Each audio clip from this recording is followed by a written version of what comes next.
Welcome to the highlights of the second day's play of the Test match at the MCG, the fourth in the series between Australia and England, and the Boxing Day Test. A famous Test match, but unfortunately Boxing Day itself was washed out yesterday. We're going to be able to get into the second day's play now. The teams nominated yesterday at the toss, which was won by Mark Taylor, where he put England into bat, are as follows. The Australians, Mark Taylor and Michael Slater. Justin Langer, the two Wars, Lehman, Healy, Fleming. Then Nicholson, playing in his first match, Matthew Nicholson, now from Western Australia, originally from New South Wales, Stuart McGill, Glenn McGrath, and Colin Miller named as 12th man. In the England side, Michael Atherton, Alex Stewart going in at the top of the order there. Now that's a captain's decision. He knows it'll be difficult out there with the overnight sweating on the pitch.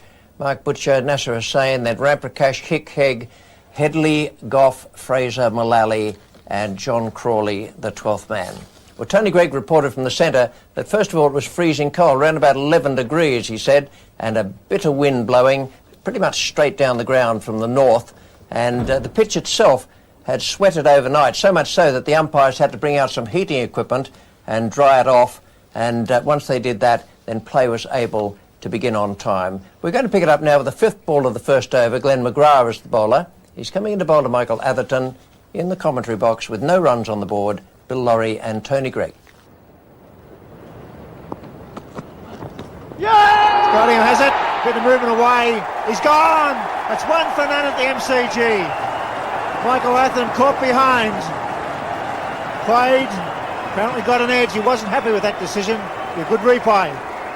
Yes, he's not just not happy. He's normally a very calm, collected customer, and I think he's very unhappy. He really did shake his head. Yeah, see if we can pick up anything. When it nips back a little bit, they go up in concert. I think that his bat probably flicked his pad.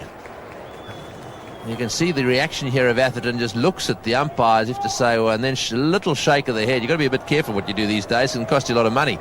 But that, for Atherton, was, well, you don't often see him do that sort of thing. He obviously is not happy at all, and unfortunately accompanied by the duck back to the pavilion. So Atherton out for a duck. England 1 for none. Mark Butcher taking guard from umpire Steve Buckner. Dramatic start to the fourth test on the second day. Very good delivery from McGrath. Drew Atherton forward. Well, I can't see any deflection there, and I can't see the ball doing anything different. I thought I could see a bit of bat flying off. I thought it was a genuine top of the bat. Damien Fleming. And that's a very strange start, wasn't it? Going hard at the ball. Alex Stewart got a genuine edge and it flew away for 4. Yes, this is going to be tense stuff. Mark Butcher on strike to Glenn McGrath. Yes, that's out. Joy, yes. He's got 2. Good catch. Good bowling. He never looked safe, Butcher, did he? He got inside edge onto the pad and well caught. That's a good delivery. There was a bit of bounce in that one. I think it hit very high up on the bat. And a good catch as well. Those reflex catches at forward short leg take some catching, and Langer was there. Just watch the bounce here. It gets quite steep. There's a bit of bat and pad in that one, and look at Langer go to his right. That's a wonderful catch, and McGrath's reaction tells the story there. Beautiful bowling. England again are in all sorts of trouble right from the word go. Butcher out caught at forward short leg. Another duck has been registered, and England unfortunately now 2 for 4. This was saying the non-striker McGrath has 2 for none. What a start. What a bowler. Oh yes, he's creeping up on 200 wickets. Oh dear, that was inside edge. I think that's gone for 4.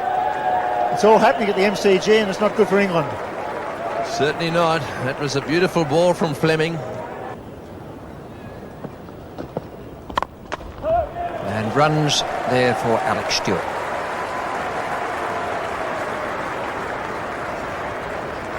Vast area for a man at short leg to cover.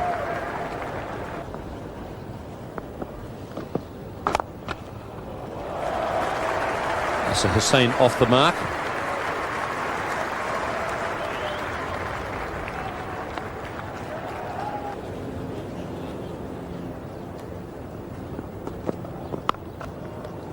Pretty well played by Alex Stewart. It was an awkward delivery, but he got it to ground very quickly.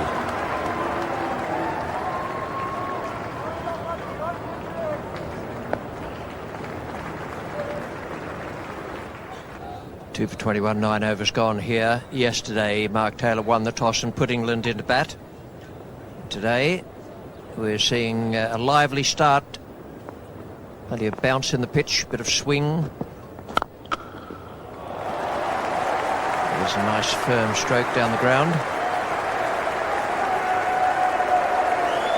That's a good shot. Well, there's a bit of pace in the outfield, even though we had that steady rain for most of yesterday. It started off with showers, and it hasn't stopped this ball fairly racing over the outfield.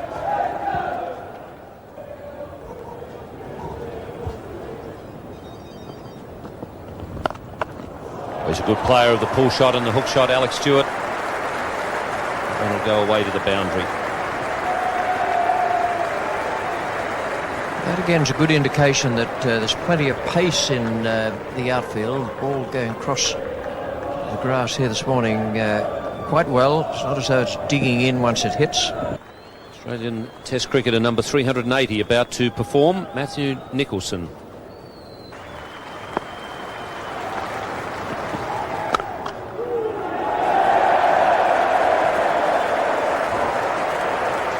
He was lying awake dreaming for a few hours last night about the first ball. I reckon it might have been the hope for an absolute ripper of a Yorker.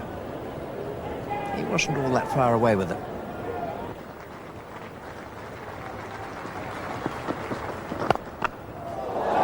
It's beautifully struck by Alex Stewart. Won't go, but they should run 4.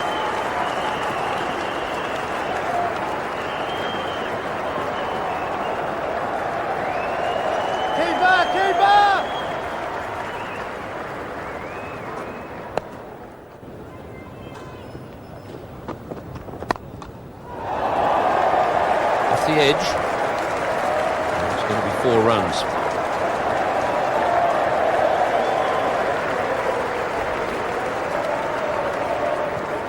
It was pacey enough and directed well enough that it produced a false stroke there from Alex Stewart.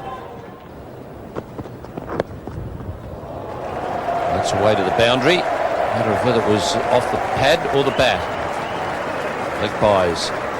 England 2 for 52. Matthew Nicholson to bowl his second over to Alex Stewart.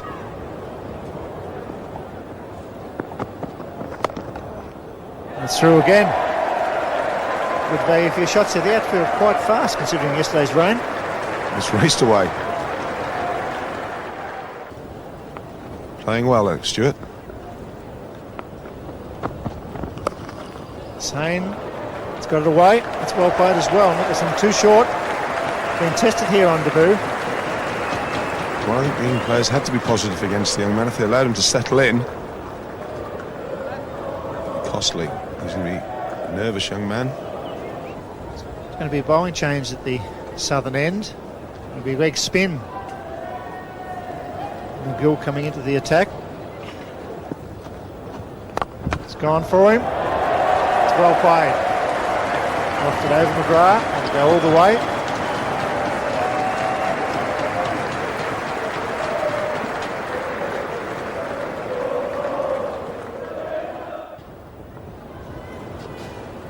Let's watch this first delivery. Well, that's nicely played. That's a lovely straight drive, straight down the ground, and that brings up his half century. Well, that's back-to-back 50s for Alex Stewart, and this is certainly turning out to be a captain's innings. He's been there since the very word go. He's opened the batting, and he's seen 2 of his partners disappear for ducks. However, he's there, 8 fours, just 66 balls for that 50. Nicholson continuing. Oh, what a good ball! Yes, that's his first wicket. What a beautiful delivery. That's the place to bowl. Quick, just outside off stump and probably moving away off the seam a little bit. A little nick, and young Nicholson has struck for the first time in Test cricket. Two great things there with that wicket. First, that Nicholson took it, and it is one of the great moments he will ever know in his life, his first Test match wicket. Particularly as he's taken a little bit of a hammering here, his debut, and that ball has just found the outside edge. Now the next great thing came with the umpire, Steve Buckner, who waited for Nasser Hussain to go off, and then when he didn't, he just gave him the faintest little nod. And Nasser was on his way. Now Mark Ramprakash comes out. He's done well. He's shown himself to be a fighter on this tour.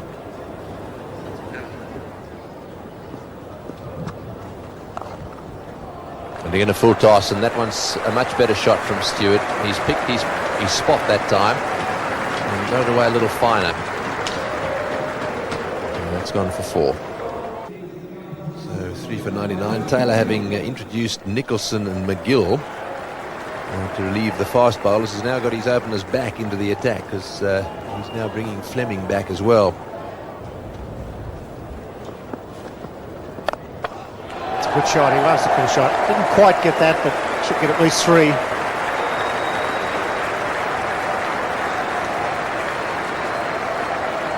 Coming back on the arm. It's good running. 4, all run. Well played, plenty of bat on that little race away for 4. Trying to force off the back foot. 12 boundaries in 74 for England skipper. Fine knock. So Nicholson getting a go now from the great southern stand end. He hasn't had a bowl from there yet. Oh, well bowled. That one just nipped back a bit. Stewart tried to force on the offside. He very nearly dragged that one back onto his stumps. Might be a change of fortune there for Alex Tudor. Early in the series, he was just making the one mistake and out. 19 to Ramprakash, 80 to Stewart. And Glenn McGrath.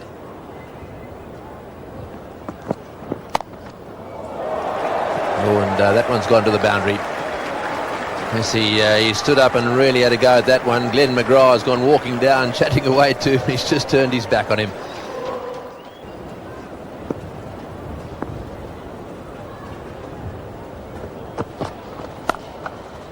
There's the cut shot, right in the middle of the bat, that one.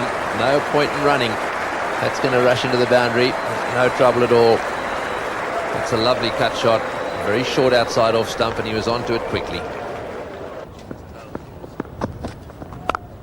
Oh, he smashed that one. That's a great shot. Short outside off stump, and Stewart really has got stuck into that one. The Barmy Army are on their feet, and Stewart is getting closer and closer to his century. What a good shot that was. The 3 for 162. Stewart on 96 at the non-striker's end. This is Ramprakash. Oh, that's well played. The perfect cover drive.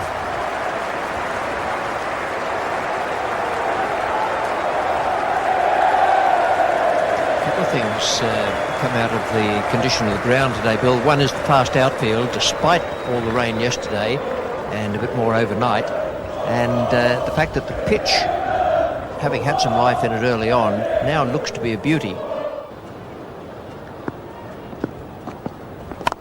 Chance for Stewart's 100. It's hit straight down the ground. It may not make the ropes. They should get at least 3. So Stewart goes to 99. McGill comes back into the attack. Bad ball, and there it goes. Well played, Alex Stewart.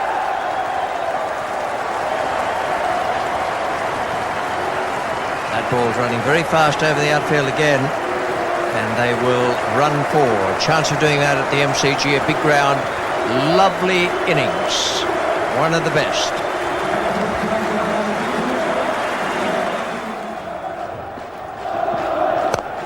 It'll be 50 for Ramprakash as well. He's been a thorn in the side of the Australians. He's played very well in the middle order. He's back for 3.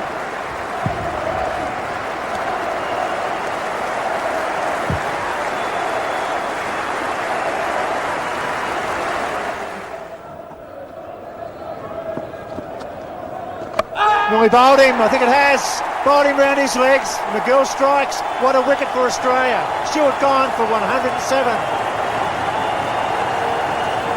Very well bowled. You might find that Stewart has just left that little bit of a gap there. He hasn't covered it with his body. Oh, and it's pretty close. It's a full toss, in fact, or so it looked on this angle. And it's just pitched outside leg stump. It hasn't had to spin back very far. Just a matter of 3 or 4 inches. Well, that's heartbreaking. You get a full toss and 107. He's gone, and it's 4 for 200. Graham Hick, the new man at the crease. 3 for 198. It's going to be Stephen Waugh, so Mark Tao looking for something special here. And gone. Steve Waugh's the man to remove a headache for Australia. Mark Ramprakash is gone. Not only did he lose his partner in Alex Stewart, he's now gone himself. The man will be quaking in his boots will be Graham Hick at the other end, because the England tail now starts to come in. And a leading edge there from Ramprakash going straight to Glenn McGrath. So Steve Waugh has made it a double breakthrough for Australia. Ramprakash is gone for 63, and it's 5 for 202. Warren Hegg is the new man at the crease, making his test debut at the age of 30.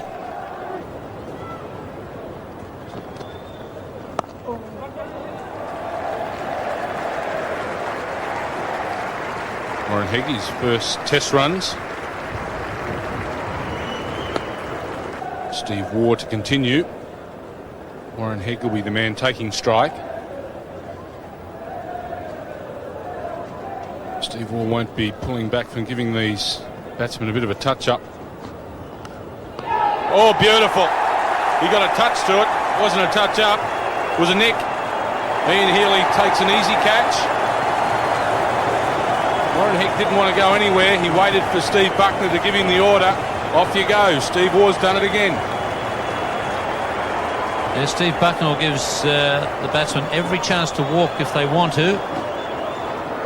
Steve Waugh now moves to 89. A good thick outside edge, simple catch for Ian Healy, who moves to 351 catches in Test cricket. Warren Hegg wasn't moving anywhere. He was going to make the umpire put the finger up. Eventually Steve Bucknell did.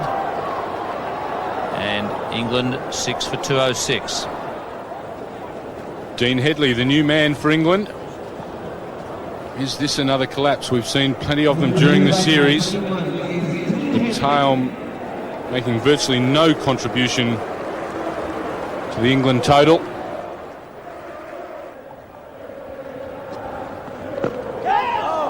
Well, that's well bowled. I think that may have been pad and then bat. It was in the air. I think he may have got his hand to it. Let's have another look at this. Well, this has been a great catch. He went very quickly. I think the pad first and the bat. Out it goes. No, that really would have been a great. Just a fingertip to it. Short delivery, and that's a beautiful shot. He does play it magnificently. We saw it in Perth, and he's waited for the right ball here, and he really has executed the pull shot beautifully again. Now, I wonder if Mark Taylor thinks about putting a man out there.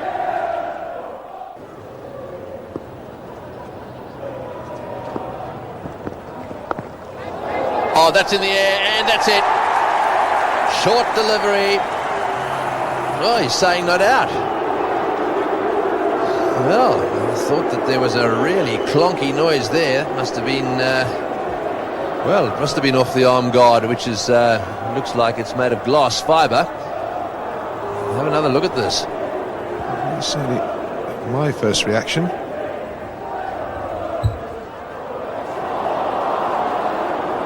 I'm not sure. That might be just above the.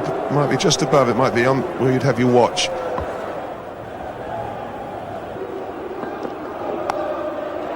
and caught. Mark Taylor, very well taken there at first slip by Mark Taylor. It was a thick edge, it flew pretty quickly. Mark Taylor grabbed it easily. Yes, beautifully taken. Well, he's got one more to take now to equal the record. Let's have a look at it again. Lovely bowling just outside off stump. Firm drive at it. Look at him. Absolutely beautifully caught. No trouble at all. And did he enjoy that or what? Glenn McGrath's been looking forward to finding the outside edge there. He's done it. And, well, there we are. Two of them shake hands. Headley out caught Taylor. Bowl McGrath, 14. 7 for 244. Darren Gough, whose batting has deteriorated since we saw him get that half century at the SCG on England's last tour.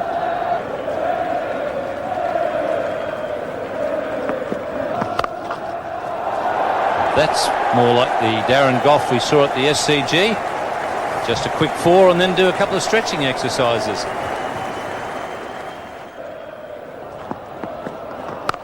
Oh, he's belted that one again. Now this is much better from Darren Gough.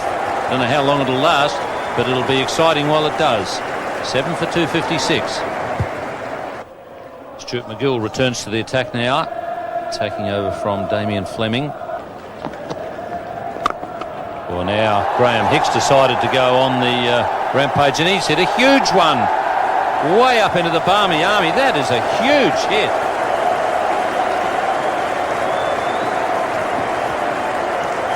Well, you can hear it as it cracked off the bat. That was going to stay up for a long time, and they're loving it up there. Here he goes again, mid-on, and he's gone. So Stuart McGill wins that little battle, and Graham Hicker's hold out at mid-on. Well, that's a tragedy from England's point of view. He's just started to strike the ball well, and he should really have just been reining himself in a little bit. Doesn't have to hit everyone for 4 or 6. Perhaps the adrenaline's got to him. He's gone for it, mistimed this one, and Fleming there taking it, no trouble at all. So McGill 2 for 61, Hick out for 39. It's 8 for 266. Angus Fraser played in 46 test matches. He's been a great fighter for England. It's all happening at the MCG. Oh, he's got him around his legs. That's well bowled. He's having a good day, McGill. Pitching in the rough, getting it to turn back. That's the end of Gough for 11, and it's 9 for 270. Very good performance from McGill. He outthought Graham Hick. Didn't allow himself to be phased into pitching the ball shorter and a bit quicker. Now he's bowled Gough around his legs, behind his pads, the same as he did to Angus Fraser earlier. And not something that Darren Gough will want to see too often, but McGill will. That was clever and very good cricket. 9 for 270. Al Mullally comes in at 9 for 270. Good day's play. Plenty of runs, wickets falling. McGill has 3 for 61. Big shout. That's out. Yes, they're all out. Bowled out for 270. Another duck for Mullally. 4 for McGill. A good day's cricket. It's going to be a very interesting final hour here at the MCG. Well, I thought that was a very good effort from England. They had to score fast, and they did so just about all the way through the innings. 270 they made, and from only 76 overs. Wonderful knock from Alex Stewart. He went up the top knowing it would be difficult. It was. He lost 2 men for 4, and then he saw them through to 270 with that 107 and 63 there for Mark Ramprakash and 39 for Graham Hick. But I'm afraid the tail, well, it didn't quite disintegrate as it has been doing in the other matches, but that wasn't very good. 270 from 76, and the bowling figures for the Australians. Stuart McGill with that superb last spell, 19 overs, 2 maidens and 4 for 61. Steve Waugh, good captaincy there to bring him on, 6 overs, 2 maidens and 2 for 8. Matthew Nicholson, 1 for 59. And I thought Glenn McGrath again was superb. He is in great form at the moment, even though he's been suffering from a chest virus. 22 overs, 5 maidens and 3 for 64. We're going to pick up the Australian reply now with no runs on the board. It's the first over. Darren Gough is bowling to Mark Taylor, and in the commentary box with me is Bill Laurie.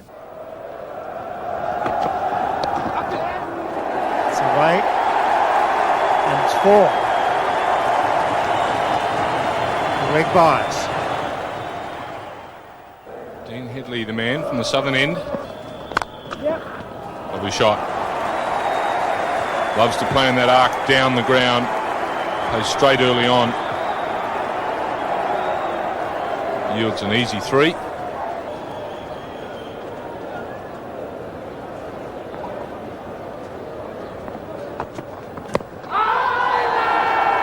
Very close. Steve Buckner having a big look. Took his time, as he usually does. Steadies himself. England have their first. Well, you know when Steve Buckner takes his time, you're in trouble. The batsman, Darren Gough, deserves that. He's beaten him for pace, as Simon Donald was saying. And I think this might have got him on the back leg. It certainly seems to nip back. Oh, and it does. They don't come much easier than that to give out. Steve Buckner gives Michael Slater out, and Darren Gough is rewarded. Michael Slater's gone for 1. Australia now 1 for 13. Justin Langer, the new man, coming to the crease. He's there to replace Michael Slater.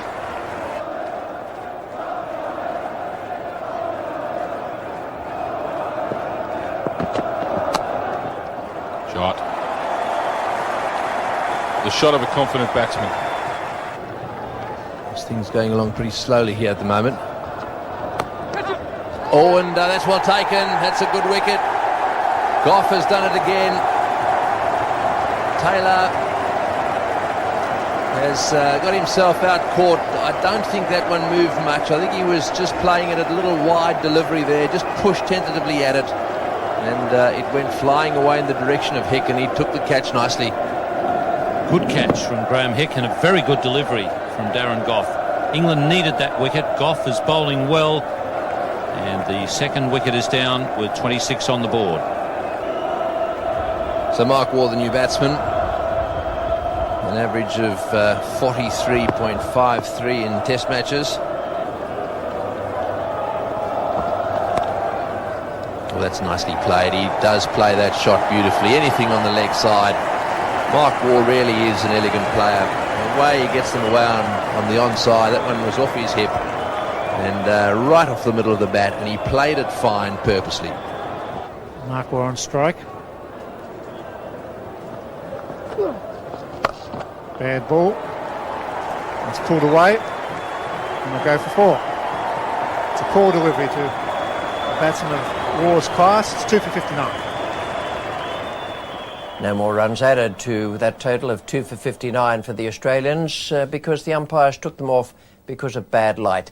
Ramprakash came on to bowl 1 over of off spin. That was good thinking by Alex Tudor, but he wasn't able to get away with Dean Headley, and that's the way it finished. A good recovery there from Australia because Taylor and Slater were out cheaply, Langer and Waugh in good form. Lovely exhibition of bowling from Darren Gough. Deserves a lot of success. He's been a hard trier, and not all the luck has gone his way. 7 overs, 5 maidens, and 2 for 15 for him.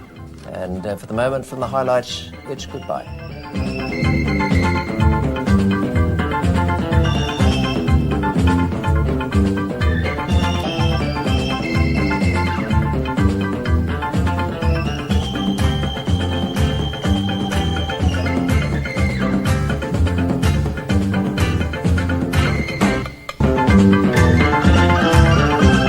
Welcome to the highlights of the third day's play of this Boxing Day Test match at the MCG. It's really just the second day's play. First day washed out completely, and the second day absolutely brilliant. Some wonderful cricket, and this is what has happened so far. England in their first innings 270.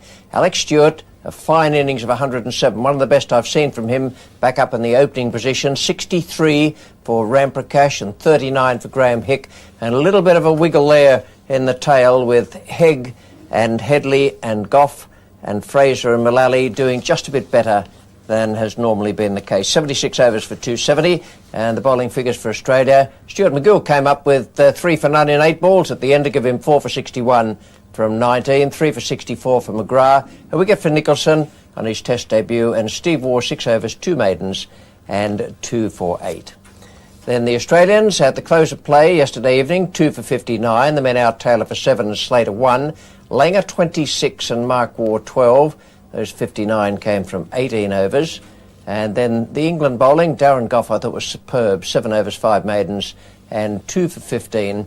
And the bowlers used Headley, Mullally and Ramprakash. Well, at the start of this third day, Tony Greig reported from the centre that the weather was clearing up.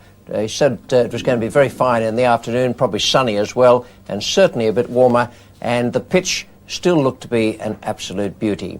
We're going to join it 8 overs into the play. 14 runs have been added to the overnight score. Fraser is bowling to Langer, and in the commentary box, Ian Chappell and Bill Laurie. It's well fielded. Knocks it down. Saved at least 2 runs. Angus Fraser's job is to obviously get wickets, to keep it as tight as possible, keep some pressure on the batsman. No ball, when he puts it away, that's badly bowled. That's Langer's strength. He mentioned when talking to Ian Chappell after that magnificent 169 not out in Adelaide, he likes to play square of the wicket, as he does in Perth. The 50 partnership coming from just 96 balls.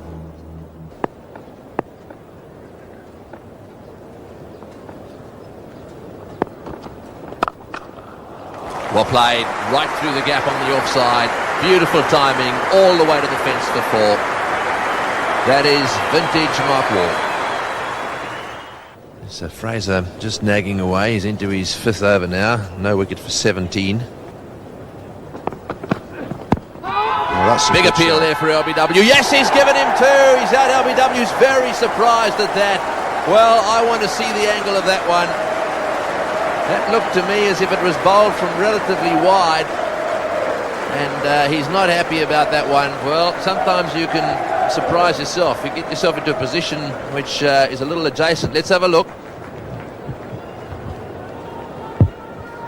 Well, he's going to be a little bit unlucky. That's actually nipped back. If it had gone on straight, I think it would have been out. But I think Mark Waugh a little surprised with that, and I think he's probably got a right to be. Oh, it's not out, no doubt about that. Well, they've had a good day, the umpires, so we've given them a pat on the back. Well, that one wasn't a good decision in my view, and when Ian Botham says it wasn't out, then you know it wasn't out. So he's LBW to Fraser for 36. So 3 for 98. Steve Waugh is the new batsman, and he's out there with Langer on 38, and England have got a wicket. That's a good shot. It was up and he went straight through the line. Magnificent on drive. Just what you like early on. Half volley with the ball not deviating at all. There was no swing there. If anything, it was slanting in just a fraction towards Waugh's leg stump. Headley continues. Oh, cracking shot. He's in good form. Beautifully played. And I think it's time for Darren Gough, Richie. Better get him back quickly. Steve Waugh keep the strike there too, because they've, as I say, they've rushed through for 4. They've ambled their way through for 4. It's taken Angus Fraser quite a time to get out there. It's a long throw. Here's Mullally bowling to Steve Waugh. 3 slips in the gully. Oh, glorious stroke. He's in good touch.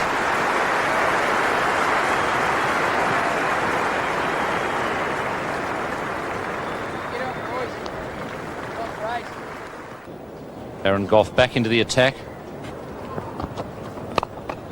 Oh, well caught. That was really flying. That was humming. Dean Headley in the gully. What a good catch. That is a much-needed breakthrough for England. Well, it was straight at him. If he'd have dropped it, he would have been a bit upset. Yes, it looks as if they... It looks as if they're patting Hussain on the back there, so this was nicely taken. He attempted a Yorker there, away she went. He did have a bit of a hit at it, and straight to him at chest height, both hands wrapped around it, cleanly caught. And well, that's Gough again. He's doing most of the damage here. This is a big wicket. Justin Langer has played very well. and he was looking extremely dangerous. So out caught Hussain and bowled Goff for 44. Darren Lehmann playing his first test in Australia, has a top score of 98 made on the tour of Pakistan.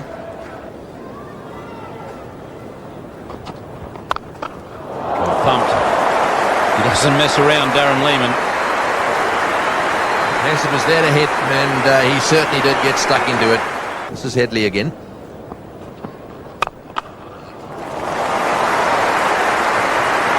Steve Waugh hasn't had much strike for a while, but it hasn't made a lot of difference.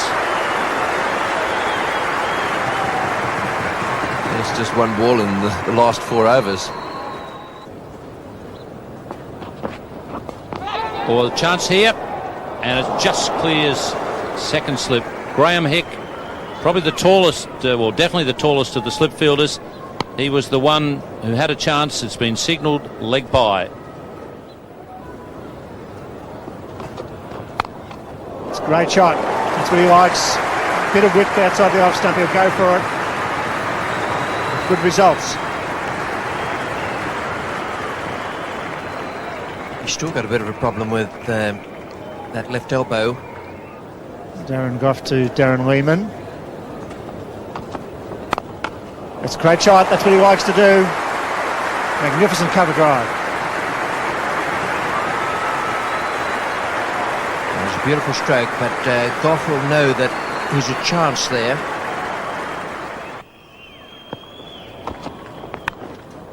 He's gone this time. That's good bowling. Yes, he tested him out. Superb bowling by Darren Goff. Loose shot from Lehmann. 5 for 151. That's good cricket from Darren Goff. Since he came back, he's picked up 2 wickets. Second one, Darren Lehmann. Before that, Justin Langer.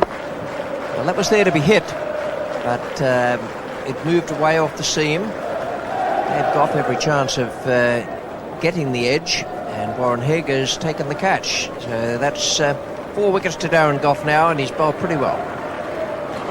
Talking about all-rounders, here's a great all-rounder, Ian Healy. 350 catches as a wicket-keeper.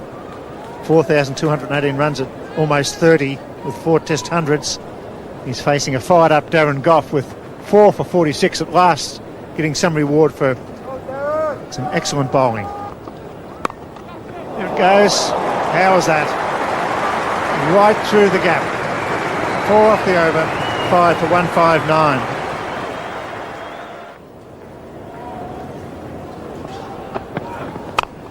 Let's break the shackles as he always does. He's a fine player. Just a bit of width, put away for 4.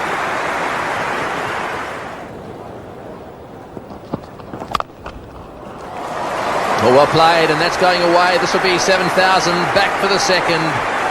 Steve Waugh goes to 7,000 and now 7,001. A wonderful record.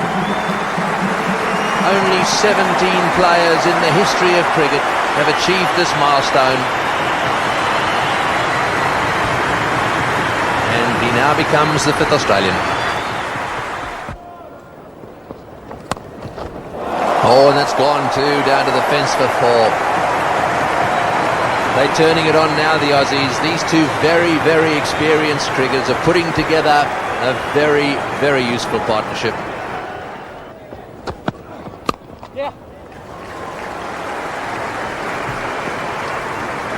The third man in now for Angus Fraser. Brings up the 200 for Australia.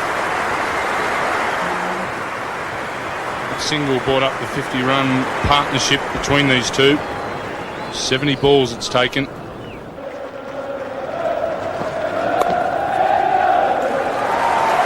That's great running.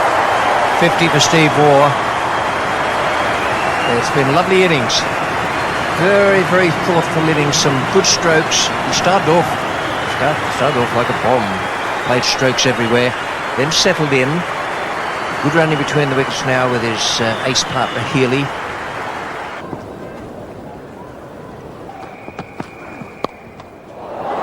Shot from Ian Healy. It's in the air and he's gone.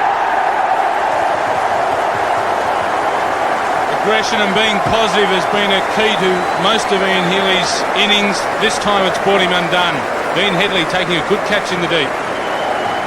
The thing that will annoy Healy most is that he didn't fall for the trap. There was no trap attached to it. It was just a little bit loose down the leg side, and he could have hit it anywhere.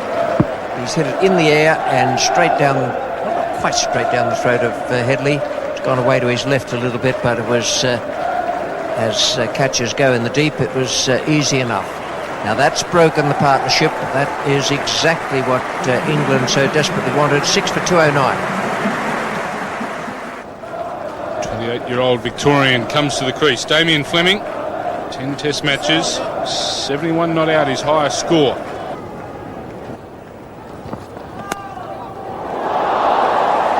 Through it goes.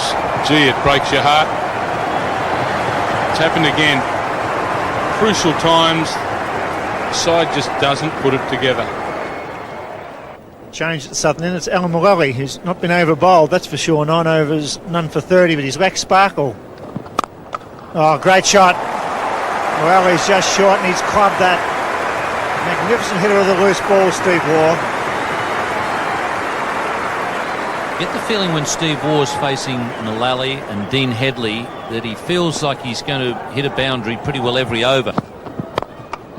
Could be another 4, probably won't go, but beautifully played. Mullally just straying onto the pads. A good run for Steve Waugh, very keen. Back he comes, they throw the bowls in to be close. Wrong end, no talking. Dear oh dear, great running, but poor outfielding.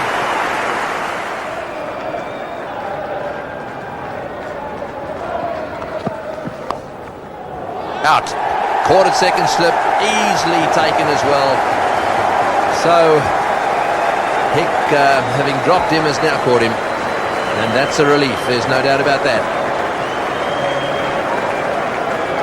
That's another little nail pressed in by England. Good performance. Mullally hasn't quite had the same zest as in some of the earlier games. That slid off the face of the bat, straight to Graham Hick.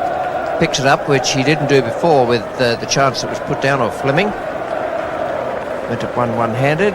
Mullally is either trying to get the crowd G'd up or trying to make them happy. It's 7 for 235. So Matthew Nicholson is the new batsman, just 24 years of age, and out for his first innings in Test match cricket.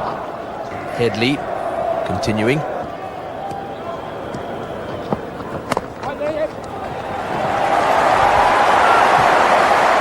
Well, he's off the mark. That's his first run in the big time. Not only a keen young player, but smart as well.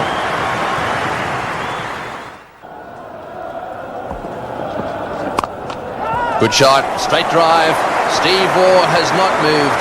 Well, he's sort of half-changed his mind now and he's trotting down the pitch. I think as he hit that one, he thought, that's 4. That's a fine shot. Right, so Goff has got the ball. In the air and into the gap. They've got a man in there, short extra cover, hoping that one would be hit in the air, but it was wide of him and it's gone all the way to the fence. Well, he wasn't about to be frightened by the man coming in. It's a short extra cover there. He got stuck right into it, and it must have been about 2 metres, 3 metres wide of him.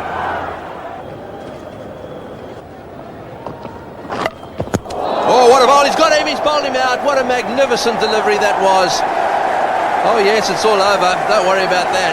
That one went screaming through him. He fell over, actually. It was a wonderful delivery. A really fast Yorker. And the ball, well, it may well have deflected off either the foot or the pad. But you could hear the woody sound, that dreadful noise behind. And that's another very, very useful wicket. Goff again. 5 wickets for Darren Goff. Looked like a deflection and just flicked the bail and then went through to wicket-keeper Hegg. And that is a very good day for Darren Goff. He's bowled beautifully. Got 2 yesterday and 3 today. Should have been on earlier. And has done very well indeed. Nicholson, the 7th wicket down. Steve Waugh on 77 not out. He has with him Stuart McGill. Last man in to follow McGill or follow Waugh will be Glenn McGrath. Australia closing on England's 270. It's Dean Headley to take the new ball from the southern end. It's a bit of a surprise. I thought Fraser might have got an opportunity here. He's gone for it, and it's a big hit down the ground. Good carry. And it holds up. Got the charge away then, Stephen Waugh. I think he fancies Dean Headley a bit, to be quite honest. 82 overs bowled, and it's going to be Gough.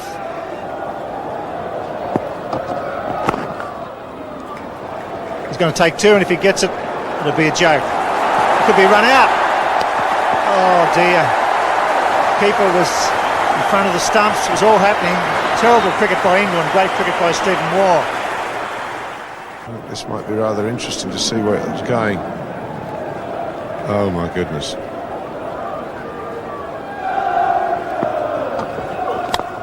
Oh, he's let go, McGill. Crashed it through, cover valuable runs.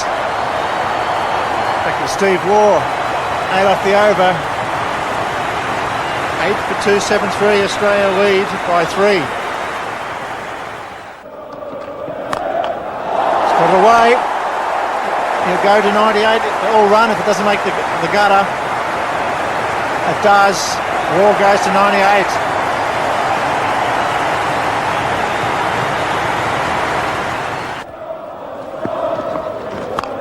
It's in the air and it's safe.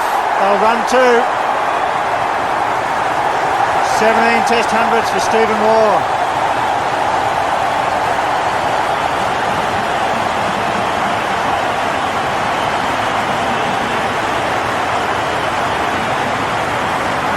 That's an amazing performance. It really has brought this whole stadium to life. Standing ovation from everyone within the MCG.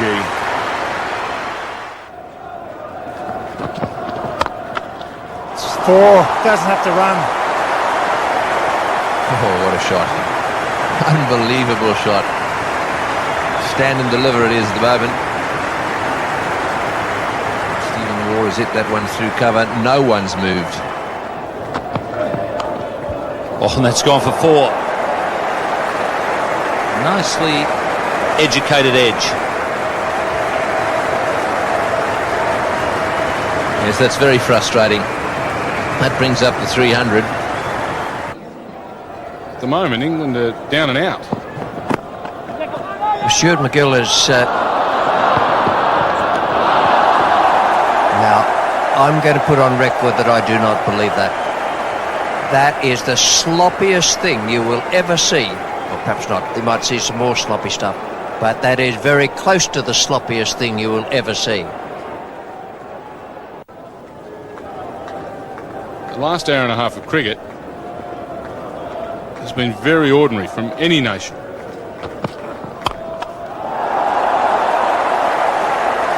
And that won't help lift their spirits either. 4 more to Stuart McGill. And the shoulders will droop even further. 8 for 327.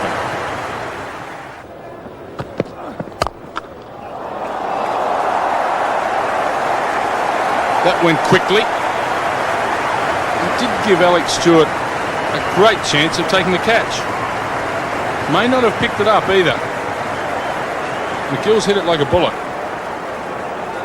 It's a hell of a shot. Gone, they've got him finally. Mullally breaks through. That's the end of McGill, but what a fine knock. Superb innings for a low order batsman and a wonderful partnership. Yes, he got a pat from Steve Waugh earlier on when Steve reached his 100, and it was a well-deserved pat. Now he's getting a tremendous reception from the crowd here at the MCG. 43 with 3 4s. It's been sensible. And a very good knock, a terrific partnership to put Australia into a winning position. Stuart McGill eventually out for 43. It's 9 for 340. Glenn McGrath got a tremendous ovation, as did Stuart McGill. 88-run partnership with Stephen Waugh has turned this match around when England win with a real chance of being a reasonable first innings lead. There's a catch they call. That's gone. He's bowled. How about that? He gave him a bounce, which he should have done. Struck maybe the shoulder or the bat, but bounced back onto the stump. So England have bowled Australia out for 340. A duck to McGrath, bowled by Mullally. Well, it was all a bit too late for England. This is the sort of aggression they should have been showing long ago. This was a very good bouncer, well directed, and it might have clipped the glove before it smacked Glenn McGrath in the chest, and the backspin took it onto the stumps. Glenn McGrath had a boot at it. He was trying to kick it away, but because he turned his head away there as the ball hit him, he couldn't find it, and it spun back quite sharply onto the stumps. Steve Waugh, a magnificent innings, 122 not out, his 17th Test century, and he's helped to give Australia a lead of 70, and it's a tremendous lead, probably a match-winning lead, the way Australia are playing. Well, that was a magnificent performance from the Australians. It looked at one stage as though England would have the lead, and then the Australians fought back magnificently. Steve Waugh, one of his better innings, not out 122. And now there's a wagging tail for you. Healy 36 and Fleming 12. Nicholson 5, playing in his first match, but stuck around with Steve Waugh. And then McGill 43, and that partnership with Steve Waugh was 88 from 122 balls faced, and that turned the whole thing around and gave the Australians a lead of 70, 340 from 98.3 overs. Now the bowling figures for England: Darren Gough, the best and by far, 5 for 96 from 28 overs and 7 maidens. Headley none for 86. Mullally 3 for 64, and Fraser 2 for 78 from 22 overs. We're going to join the England reply now in their second innings, and it's in the second over. None for 1. Fleming is the man coming into bowl, and he's bowling to the England captain Alex Tudor. In the commentary box, Bill Laurie and Ian Chappell. No ball called, and Stewart's off the mark.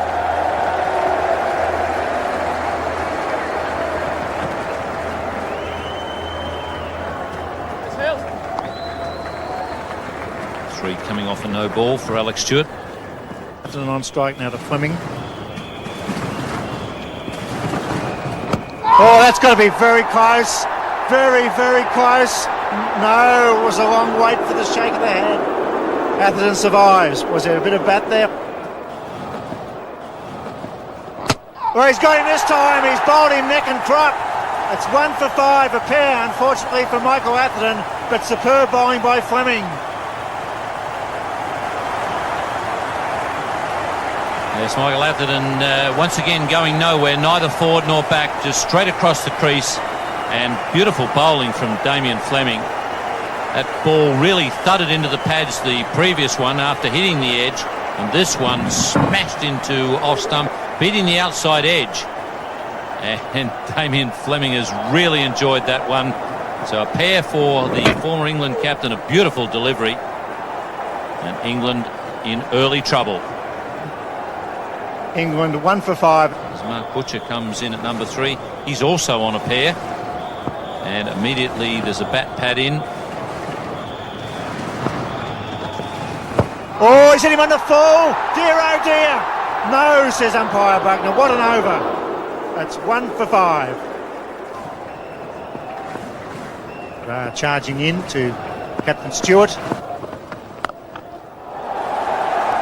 Ooh, what a good shot that is. Onto the back foot, playing the pull shot. Well, Stewart's decided that he really has to relieve the pressure by attacking here. This is his normal game. This is the way he played. He played very well in the first innings, played some very positive shots.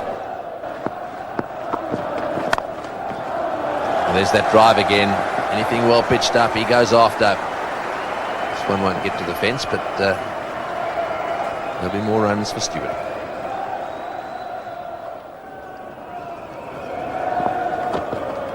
That's the way for Stewart to play, and that's a cracker. Superb late cut.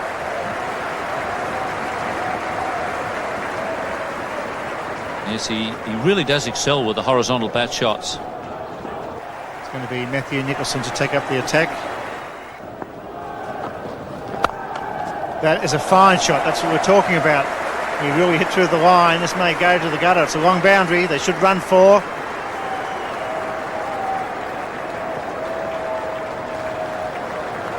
or run. It's 1 for 41. And Stuart McGill to bowl leg spin from the southern end. That's a fine shot. Late and square. Brings up the 5th. They should get 3. That's good running.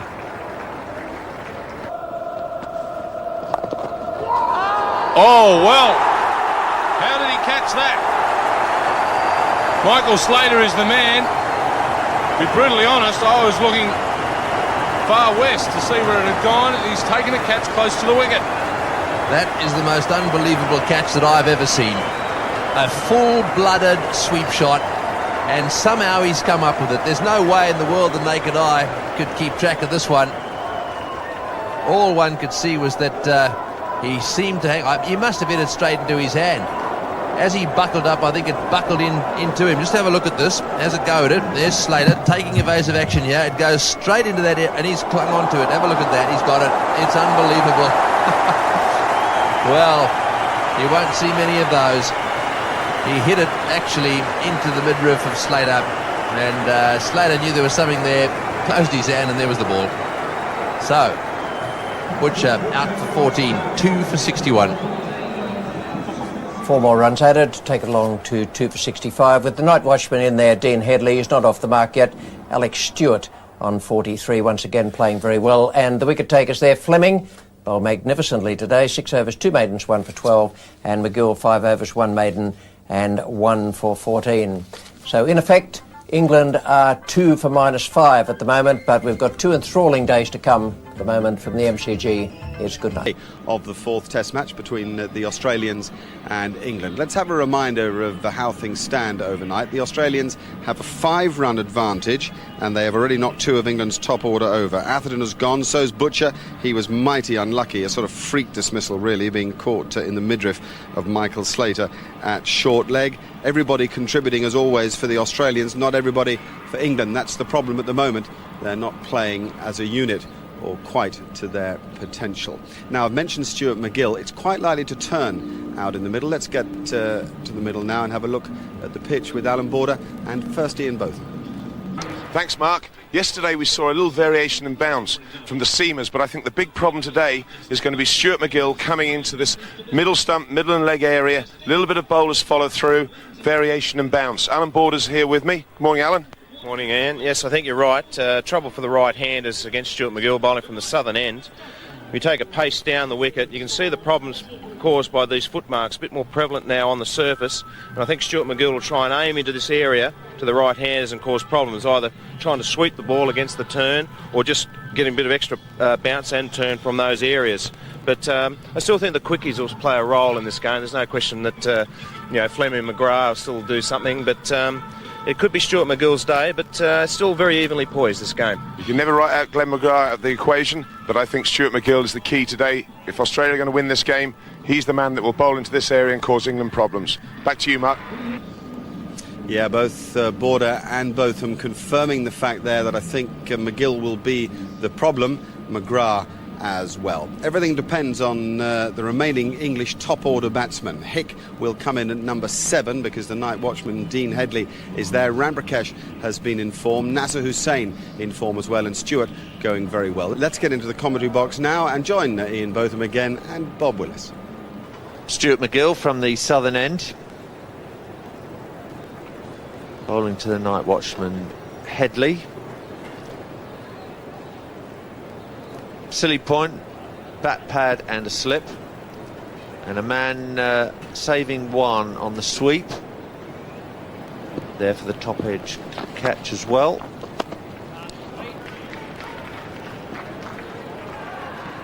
So Ian, you're in the lobby that would say to Alex Stewart, burn those wicket-keeping gauntlets, say you? I think I said at Adelaide that I felt he should give the gloves away. I don't think it's physically possible to keep captain and open the batting, and he's got to open. That's where he's best. He's best against the new ball. Like it. And I just feel that he does England and himself more justice up there when he strikes the ball best, when it's coming on to him. When he goes in and he's got the spinners on, he doesn't look anywhere near as composed.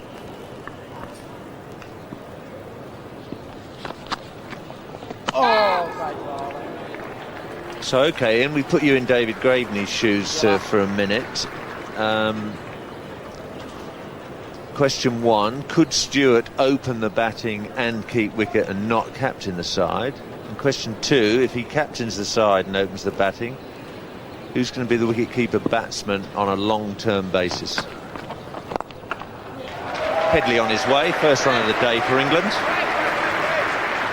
Matt Nicholson doing the fielding at mid-on. Well, in answer to your question, Bob, I'd say very much down to Alex Stewart, which way he wants to go.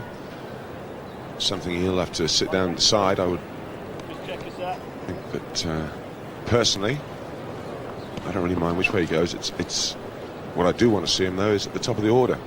And there's an opportunity out there for a youngster or wicket-keeper who can bat, whether it be Warren Hegg is in the side at the moment or one of the other county championship players. But there is a window there, and the man that wants it most will probably get it.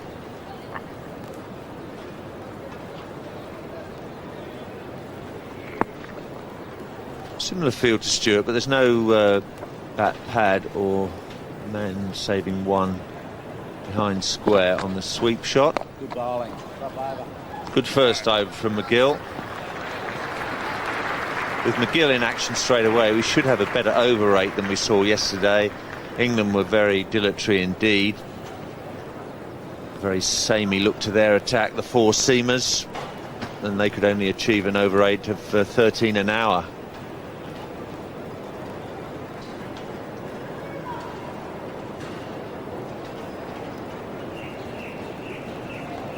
Crowd building up gradually here at the MCG. Very good gate yesterday, over 43,000.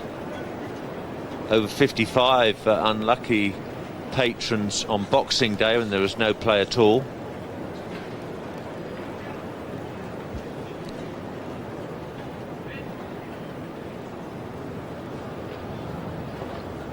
Now, McGrath to Headley.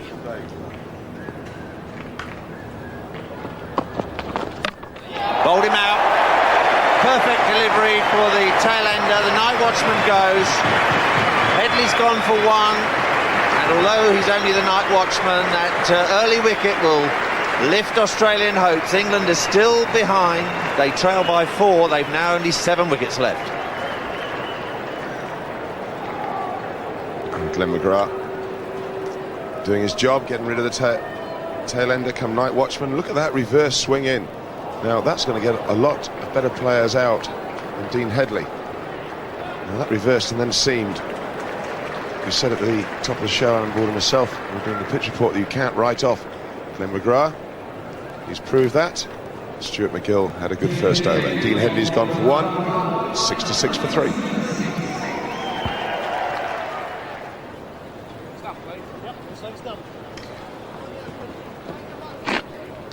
Vice-captain Nasser Hussain joins the skipper, Alex Stewart, and how their experience is needed now.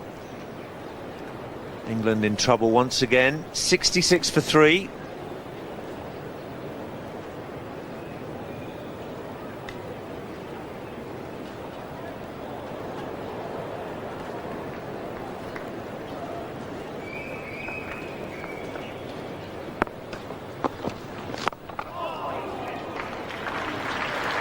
Hussain off the mark for his very first ball.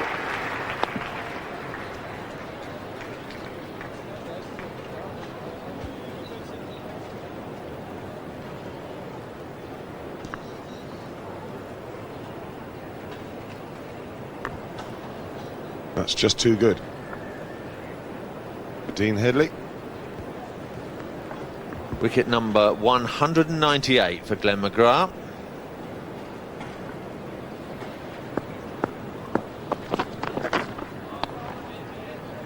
Stewart looking to leave the ball when McGrath pitches the ball up outside off stump. Have a look at this dismissal of Headley once again. Ball does jag back, hits middle stump, and not right at the top of the stump either.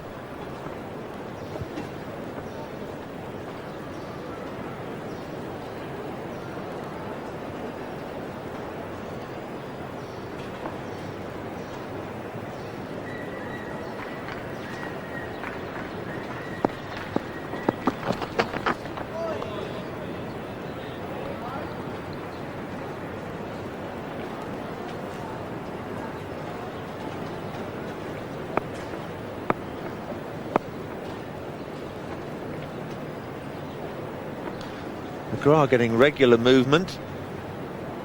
Another nip back up. See Healy diving down the leg side to take that one.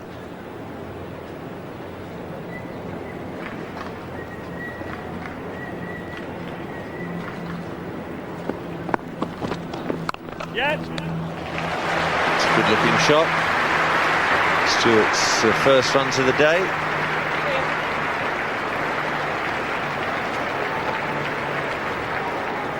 Three runs, so the scores are now level. England 7 wickets standing. Totals all square.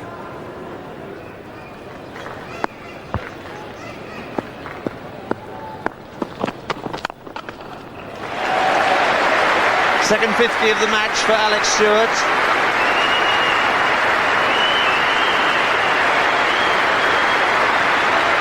Well, the team may be crumbling around him, but you've got to admire this guy's guts. Back in his favourite opening berth, 100 in the first innings and now 50 in the second. Well, that should end any discussions about where he should bat and what his role is in this side. Played very, very well.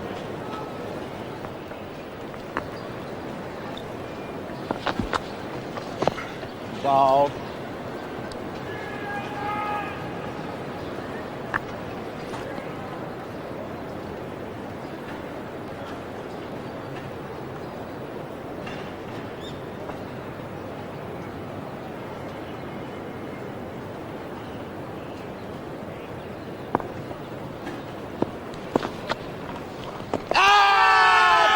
Is that pad first? Stuart McGill thought so. Ian Healy certainly.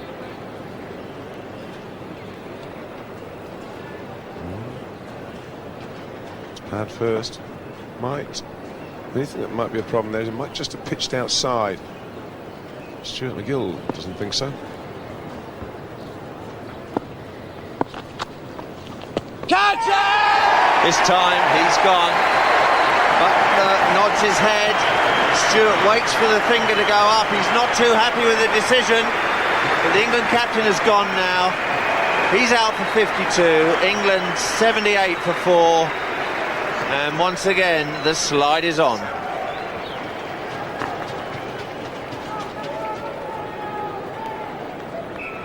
Stewart's not too happy about this. It's almost impossible to tell from there. The Australians, Stewart under pressure. He's gone for 57. England now all over the place at 78 for 4. Mark Ramprakash joins Nasser Hussain. Ramprakash made 63 in the first innings. Terrific partnership with Alex Stewart. Of 119 in England's first go. There's going to be no partnership with Stewart this time round.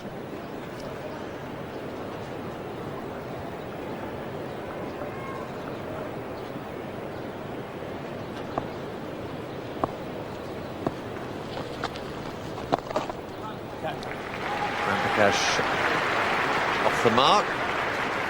Taylor having some rare exercise in the outfield.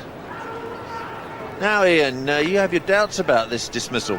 Yeah, I'm not sure there's any bat there. I think that's pad and straight out. Australians are convinced, but I'm not. And I think, looking at Stuart McGill's reaction, I think he's struggling. That hamstring's causing him a problem. And past Buckner thought it was out.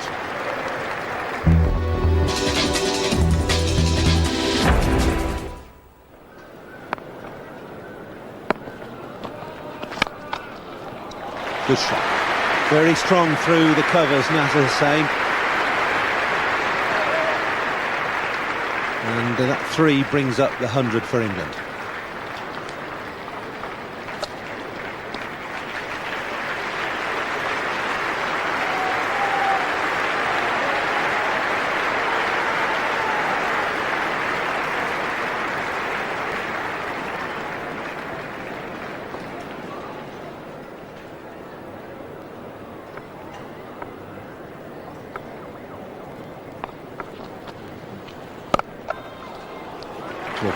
giving himself room and smashing it away through extra cover for 4.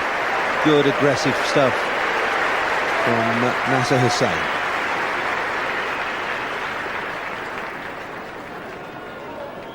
Mark Taylor's brought Darren Lehman up into the ring. Nasser Hussain gets the shortish ball and he takes full toll. Hits it well right into the gap.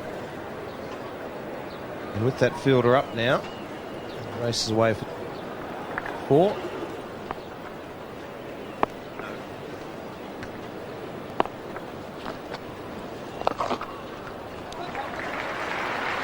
Well controlled sweep.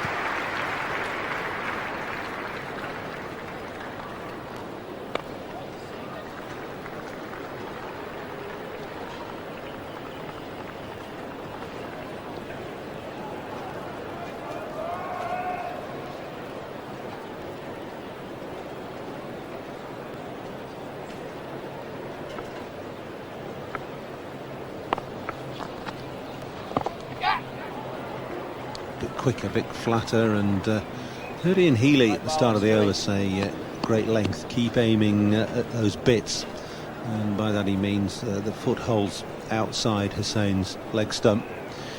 The way Hussain's playing McGill will encourage the bowler, because he's attempting to hit anything that's bowled at him. Could be byes. It's a nasty ball for any wicketkeeper to take. Indeed it is byes.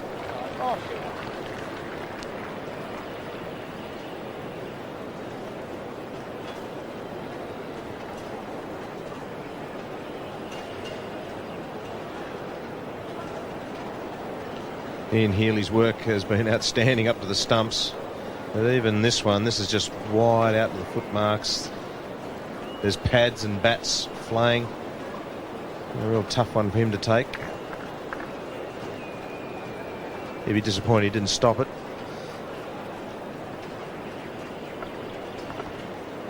McGill's come back over the wicket. Hussein's, well, he's got the full toss away, he's not timed it.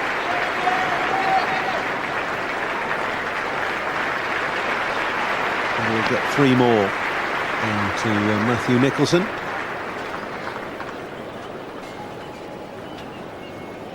Creeping up, it's up to 46 now.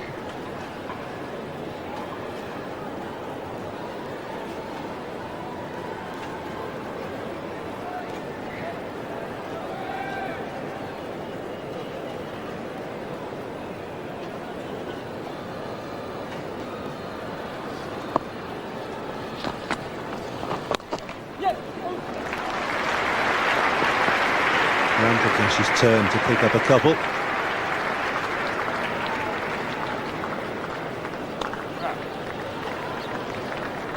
McGill's not impressed. 9 from that over. Partnership building. It's up to 40 between Hussain and Ramprakash. And the other partnership of note, that between Butcher and Stewart.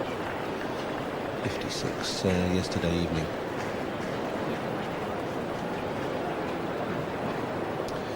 The airship's at work again.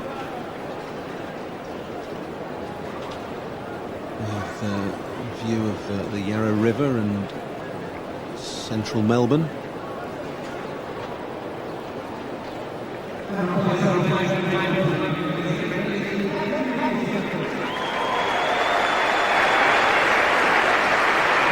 Huge applause for Matthew Nicholson, coming on for his second spell in this second innings. 4 overs, 1 maiden, none for 11 so far.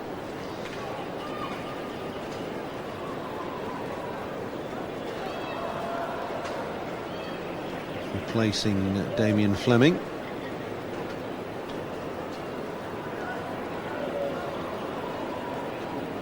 And with Australia in such a strong position, England effectively 48 for 4. Nicholson has a chance to run in and just show exactly what he can do, bowl as fast as he can.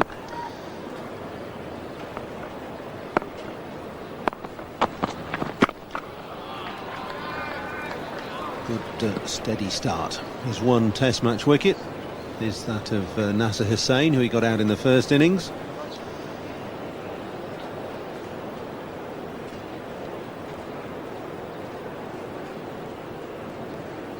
He's young and raw and inexperienced, Matthew Nicholson. This is only his 8th first-class game.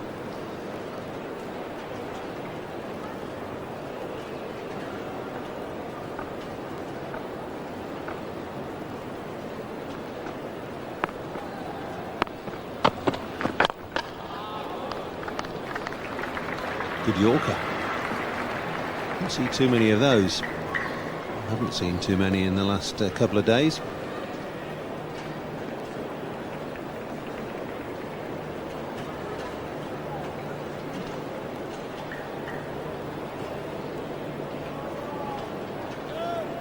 Right on the money. He's got good pace, young Matthew Nicholson. Reminds me of a young Glenn McGrath.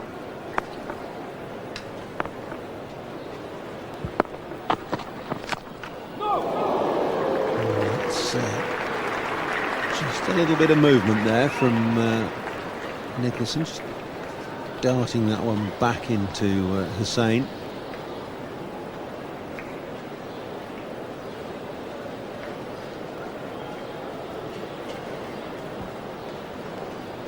Generous applause from his wicket-keeper. Young Matthew Nicholson, he's got a tremendous build for fast bowler, 6'5" or 6", and very lean.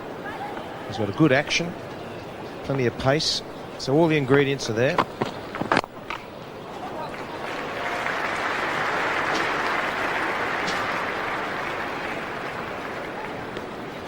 Two takes England's lead up to 50.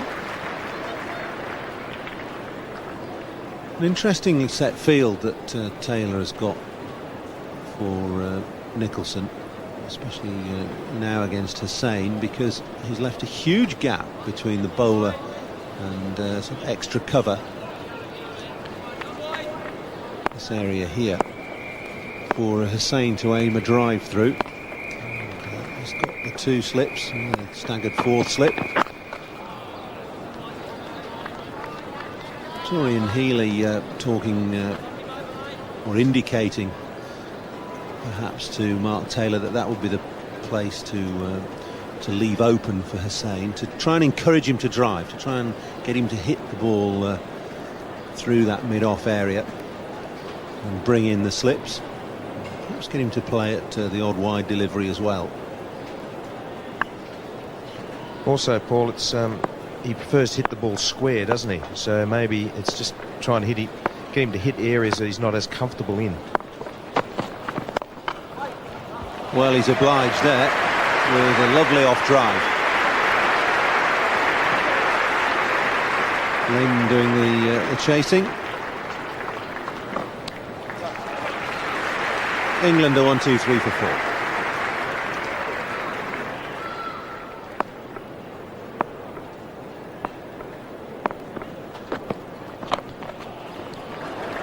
Was nicely played. That was done on purpose. It was a bit of face of the bat, a bit of edge, but he was more in control of that than he looked, for sure.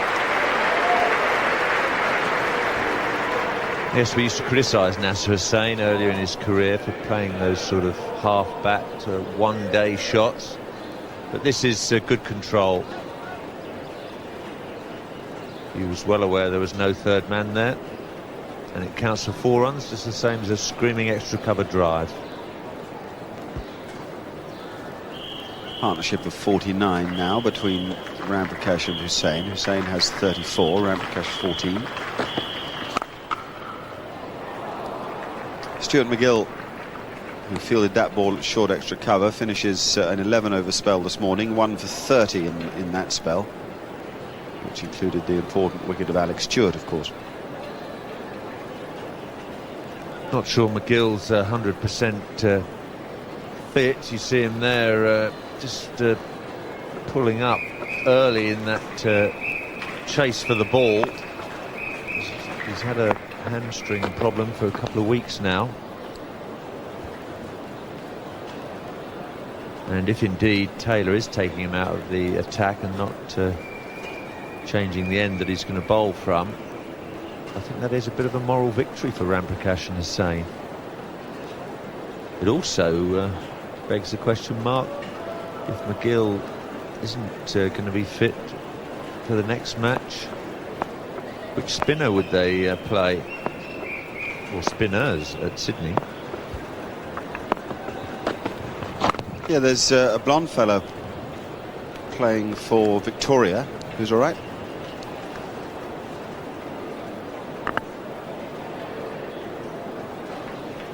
Wouldn't be Shane Warne by any chance?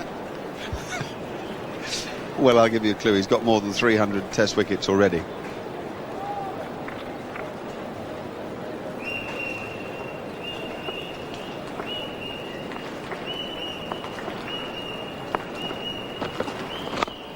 We could, of course, just turn around and ask Alan Border, who's one of the Australian selectors, though he's shaking his head as if to say, not telling you blokes. Colin Miller would be the first choice of the finger spinners, who bowled well in Adelaide. Gavin Robertson would be the second choice of the finger spinners, though he pulled up and didn't play or take any part in the game down in Hobart for the Australian 11 against England. And after that, no doubt about it, Warne would be the most likely choice. And of course it would be an almost perverse move of the Australian selectors to bring back Warne for the coup de grace on a turning pitch at Sydney. A difficult Shield season though. Shane Warne not rolling sides over by any means. Warne captains Victoria these days.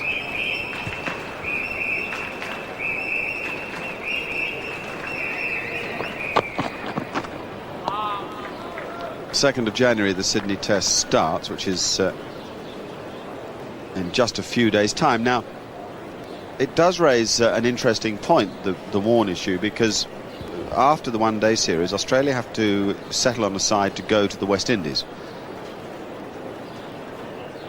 McGill is very, very likely to go on that trip. Miller would be a useful utility player to go on the trip. But it wouldn't be unlikely or out of order, I think, to take 3 spin bowlers. Got it. That's a good one. That is a good one from Matt Nicholson. The youngster strikes. Ramprakash is gone. Well, that's a poor stroke from Mark Ramprakash. The partnership's broken just when the England support is sitting a bit more easily. Another wicket goes down. Matt Nicholson picks up his 2nd Test match wicket.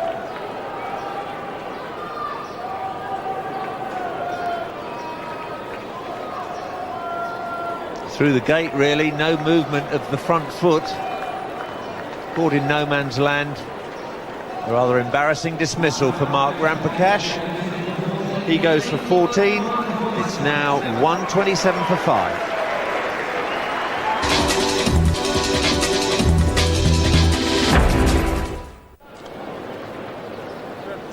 Graham Hick taking guard, asking for 2 legs from umpire Darryl Harper. Hick will be confronted by Matt Nicholson on a bit of a high after that one, nipping it back off the seam and disturbing Ramprakash's off stump. There are 3 slips and a gully in place immediately. No short leg, which just surprises me a little bit, with the hint of uneven bounce and the movement available off the seam.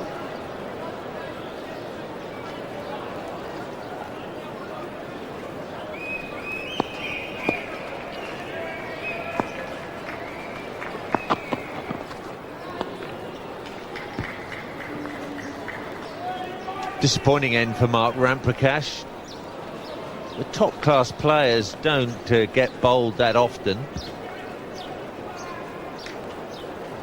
The problem here is lack of foot movement. Just trims the top of off stump, removing the one bail. It was the length that was Ramprakash's undoing. Just shuffle across the crease. Ball seams back into him. Takes the off stump. Swell bowled. It is fascinating to watch the way Australia are able to incorporate a young fast bowler into, well, a young bowler, never mind whether he's fast, slow or whatever he bowls, into their setup. I mean, if you look on paper at the attack, McGrath and Fleming, Nicholson the other seamer, McGill with an injury problem, you wouldn't necessarily think that they'd made the right decision. But what they're doing is they're putting a guy in with two blokes in perfect form, Fleming and McGrath, the confidence of the team on a high. So he's in the right buzz. He comes into something that's really moving well for Australia, and he feels a part of a success. So his confidence will be high. He won't be phased. That's Ian Healy taking the ball after it had trimmed the bails of Mark Ramprakash. And really, it's a very moot point, Bob, whether if Nicholson was playing county cricket, whether the England selectors would have turned to him. Well, it's almost unheard of for a player to be thrown in after just 7 games. We've seen the poor, desperate almost England selectors throwing in the Ben Hollyoaks and Andrew Flintoffs, who didn't have that much experience, but at least 2 or 3 times more experience than Nicholson.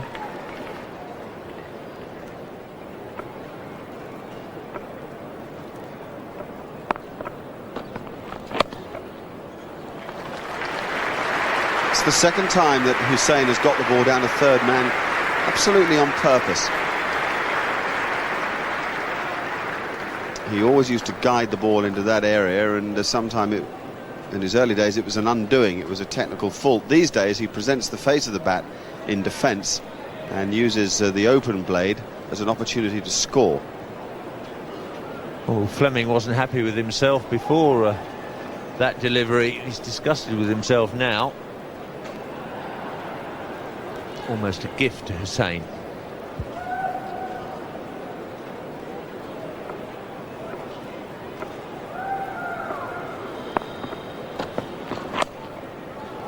And again, super batting. Good over for England, 9 coming from it. Hussain moves into the 40s. He's 42. Graham Hicks got 4. England leading by 69.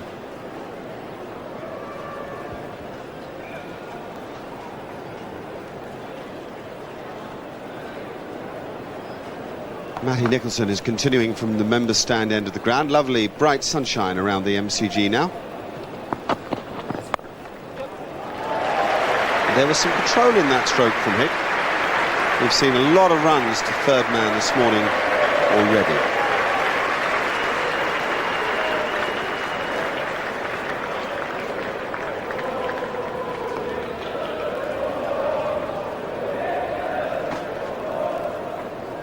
So he's retained his shape over the ball, and he's got nice control of the pace of the bat there, letting the pace of the ball run away. Time for a change in the commentary box. Here, Ian Botham and Paul Abbott.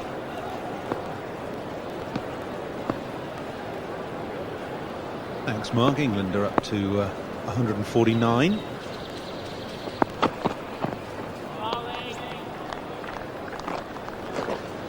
Nicholson, Ian, looks a different proposition in this innings. Well, I think probably a bit of nerves in the first innings, and, with every right to be. Only his 8th first-class game. But he's got a little reverse swing out there. He's bowled at a lively pace. I think he's one for the future. Yes, the Australian selectors' faith being repaid. Doing a good job here.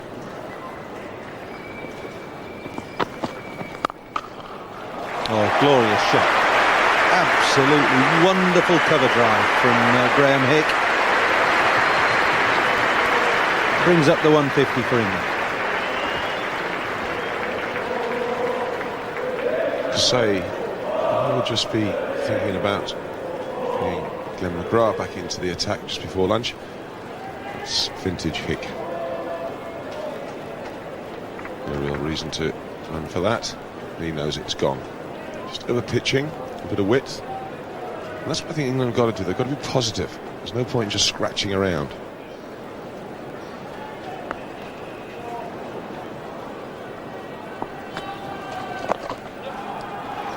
You have to get his skates on here. Just picks it up inside the boundary.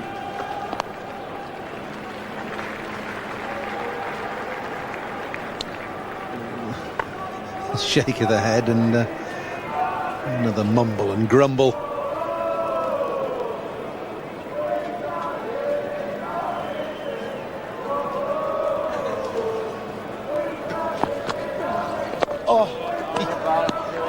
It's great to see that kind of commitment, though, isn't it, to your game? He's not happy with the throw, he's not happy with the way he's bowling at the moment, he's not happy with the decision. And all he's doing is just getting himself going, firing himself up, and he's still having a little chat.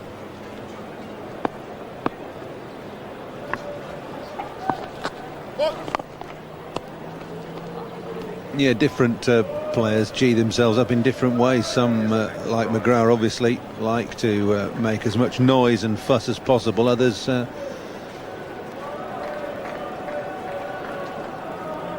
just simmer away quietly and don't really show any outward signs. It's a good shot. It's just what the full toss deserved. Smashed away through mid-wicket.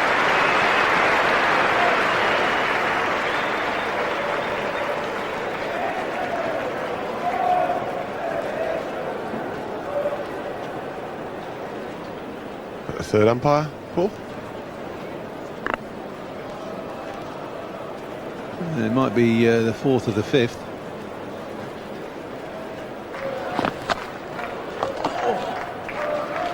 Swept away fine. Well, McGrath's in action.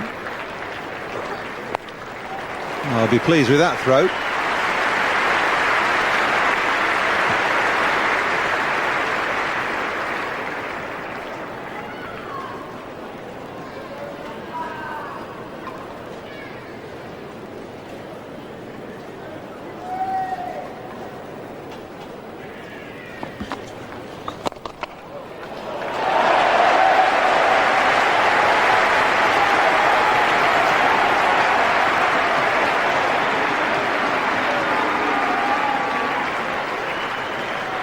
Three more for Graham Hick. He's very quick at seizing onto the bat ball. England's lead goes above 100.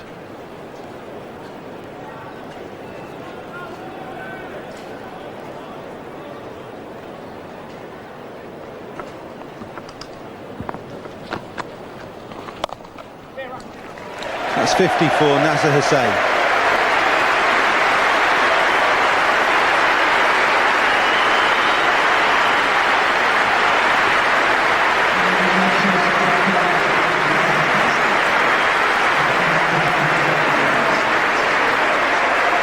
Third 50 of the series for Nasser Hussain. He's had two in the 40s as well.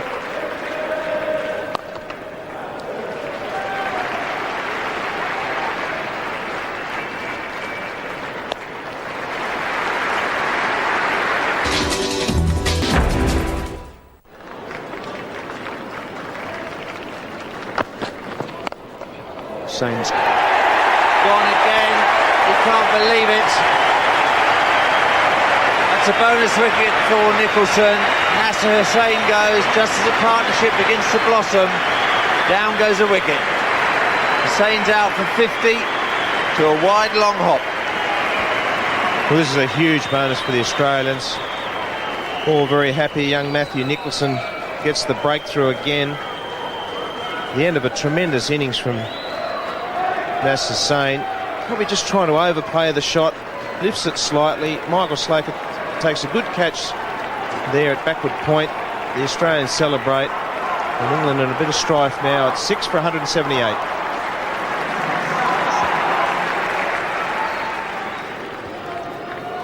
Well, what a moment for Warren Hegg. He's in at number 8.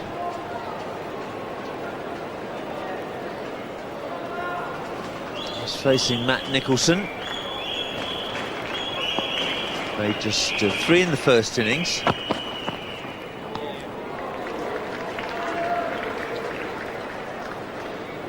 Well, Hussein's eyes lit up when he saw this ball from Nicholson.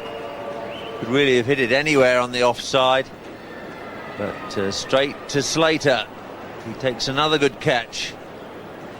Australia work very hard in practice at their fielding and catching.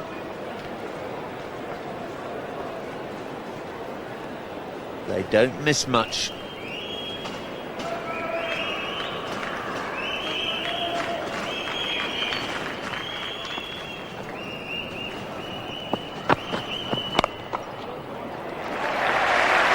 That's got past Slater. They'll only get the 3. Huge boundary down there. Ball coming in via Darren Lehman.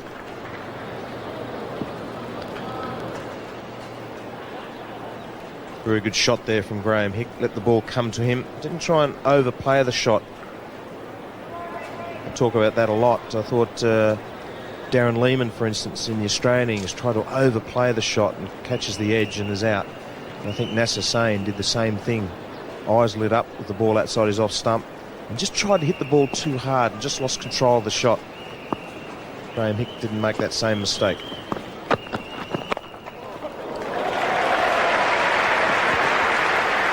Hegg off the mark.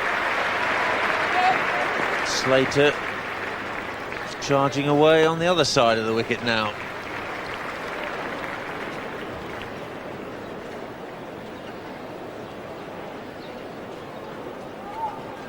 Tall Slater take that brilliant catch to dismiss Mark Butcher yesterday. Justin Langer took an excellent catch in the first innings to dismiss Mark Butcher.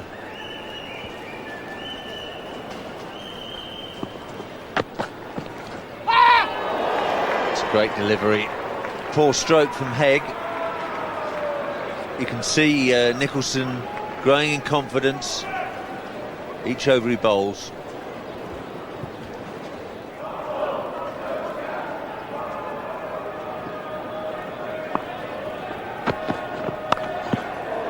That's the Warren Hegg that is successful for his county.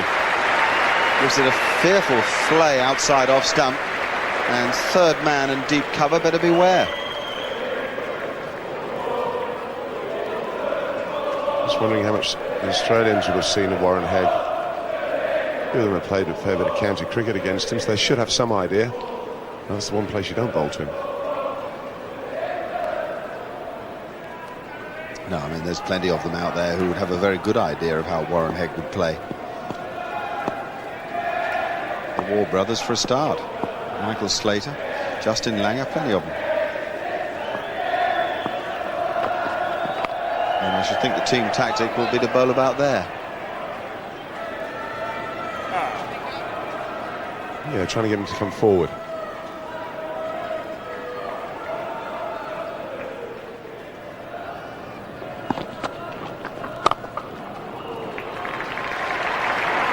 That's a good place to hit it. Gee, hit that hard. 4 more for Graham Hick.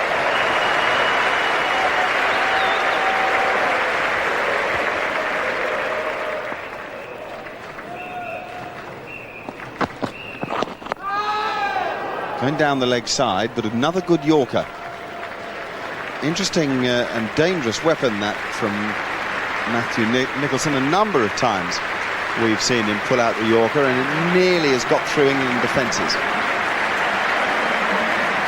Just sliding down the leg side. Didn't enjoy that though. That's hit him on the top of the foot. He didn't saw. Usual sand crusher. Sand shoe crusher. Painful.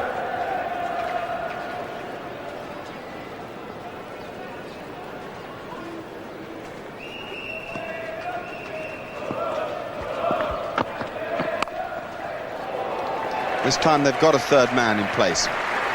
And he's interestingly placed too, because he's a fair way up from the boundary's edge. Short third man. That's a pretty good position, I'd say, for Hegg.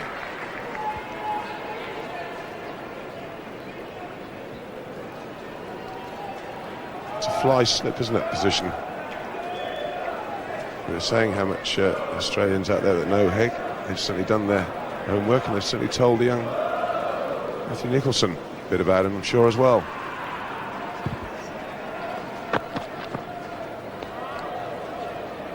Yes, they're placing Gully very deep now.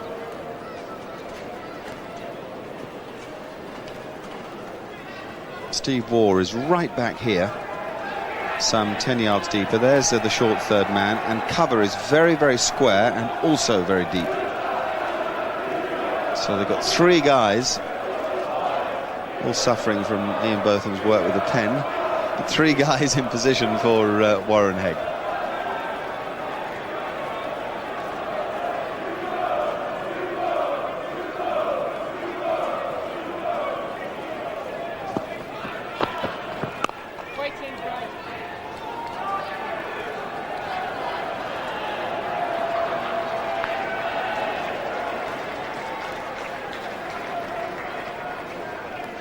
Just delighted to have the chance, he said. Couldn't really believe that it had suddenly come relatively late in his career. And probably up until, say, a week ago, wouldn't have even thought that Alex Tudor would relinquish the gloves, which of course he's now done to give Hegg his opportunity. But I'm just going to enjoy it, were the words that Hegg uttered when he knew he had his opportunity.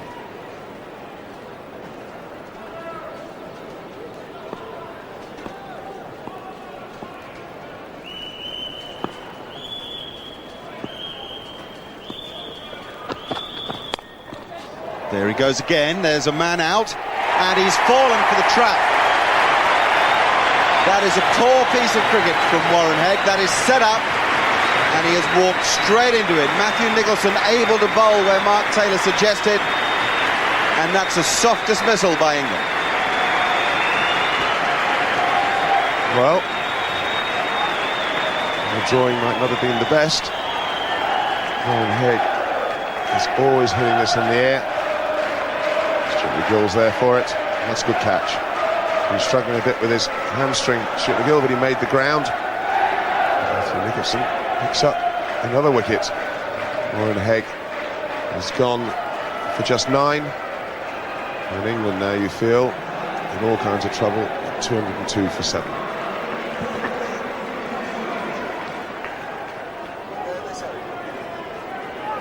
Darren Gough is the new batsman for England. He comes in on the back of a staggering misjudgment by Warren Hegg.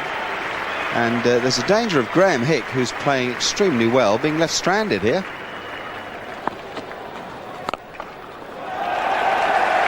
Gave that a thump.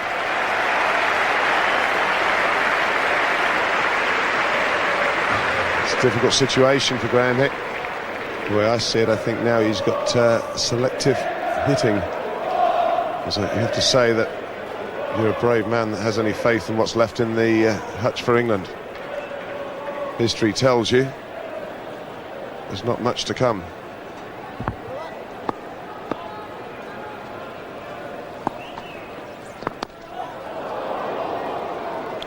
We don't see Ian Healy let many pop out of the gloves. Well, that's the one. It's short and it's wide.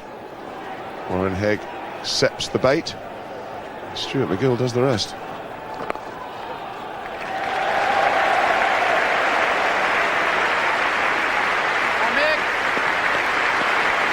Very well done. He can be proud of that innings. Good 50.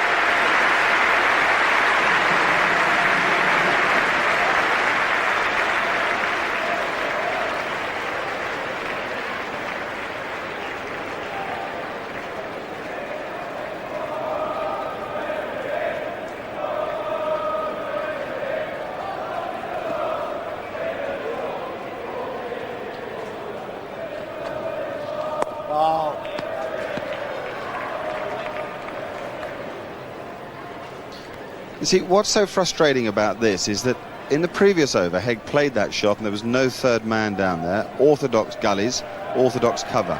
This over, they've changed the whole thing round. Push gully back, push cover squarer, deeper, and put a third man down short. So they're not saying we're putting him all the way on the fence in order to save the boundary. We're going to have him as an attacking catcher, 20 yards in, 15 yards in. The first opportunity to play the same stroke. Hegg plays it and hits it straight down his throat. I mean, you know, you can be as kind as you like, but that's a bad bit of cricket.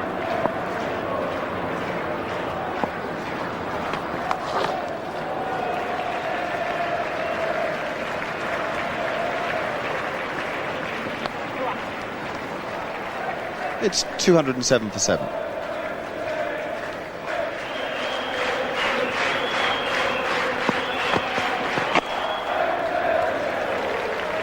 That's better.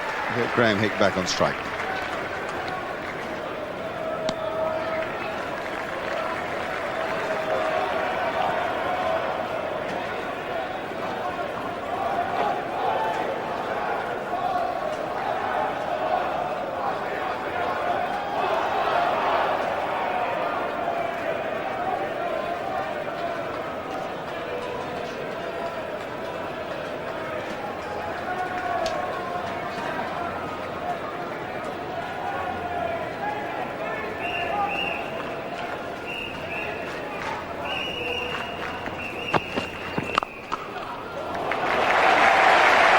Very fine straight drive. Everything in position. And again, hit very hard.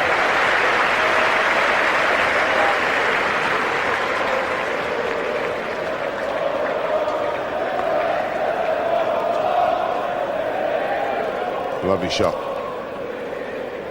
On the ground. Timed and placed.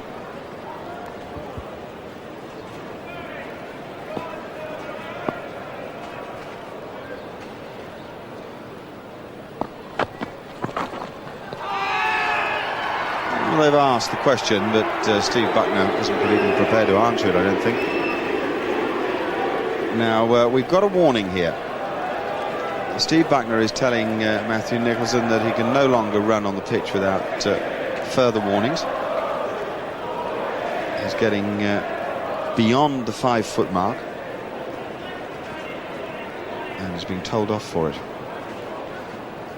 He's allowed one more warning, and then the third time he'd be taken off. That's what you do on a flat wicket.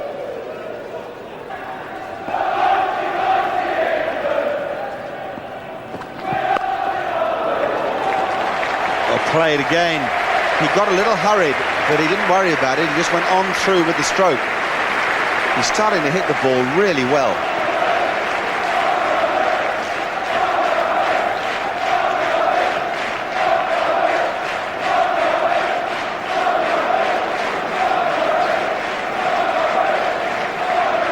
Well, unorthodox but effective. I think it's just got on to it a little bit quicker than he's expecting. But he's shows how well he's seeing it.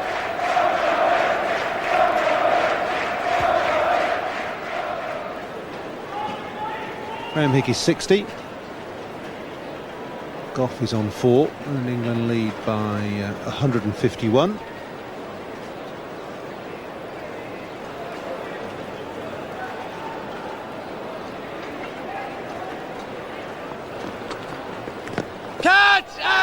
Big appeal.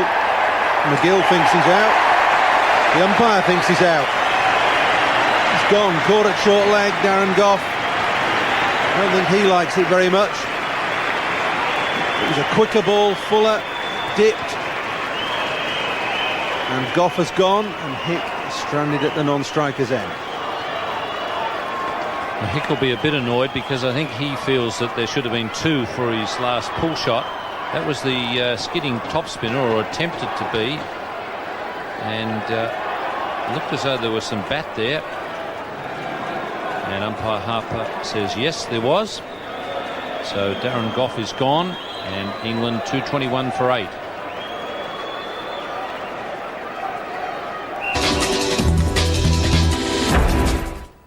Scott. Angus Fraser is in at number 10 for England, with considerable responsibility in front of him. He's got to give as much of the strike as he can to Graham Hick, and he's facing Stuart McGill. Very good piece of umpiring, good decision to give Darren Gough out here. Never easy when there's a flurry of bat and a bit of boot and all sorts of things. And it's boot, inside edge, a bit of pad probably as well. I'm not sure that that's the best way for Angus Fraser to be playing.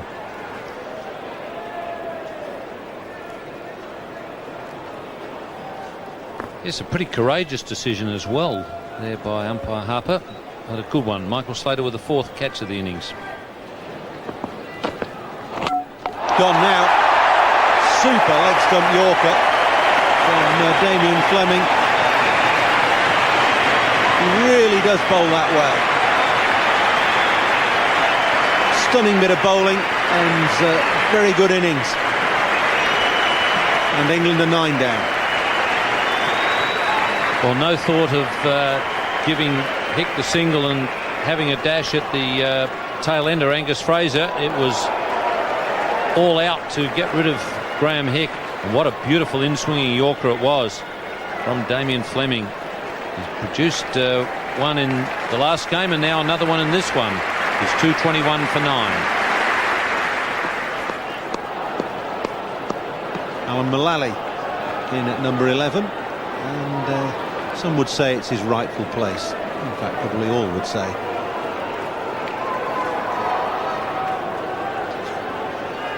He got 4 runs at Adelaide. Got a duck in the first innings here.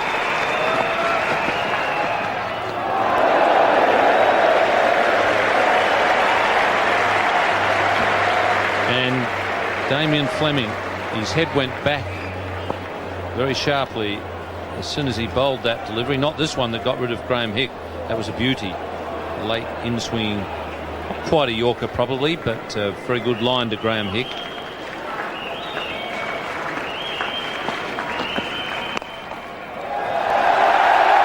It's off the mark. So it won't be 6 ducks.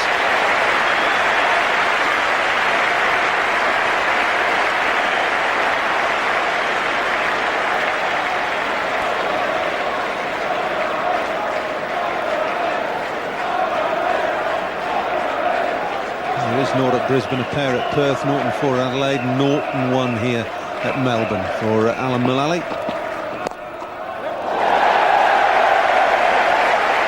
Fraser will pick up just 2 here.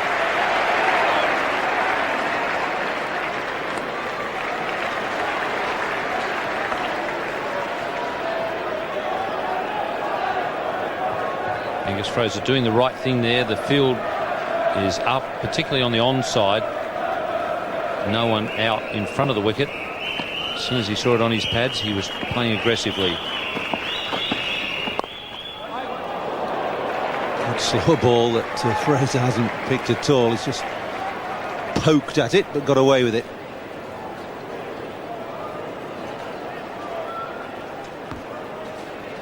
He does bowl a pretty good slow ball.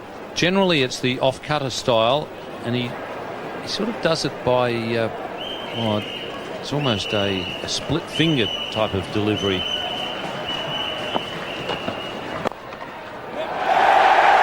Pick up 2 more here.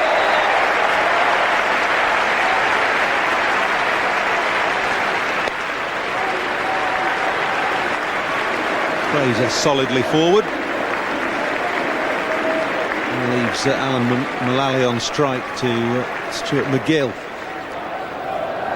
The last rights here for England's second innings. Mullally with 3 men round the bat.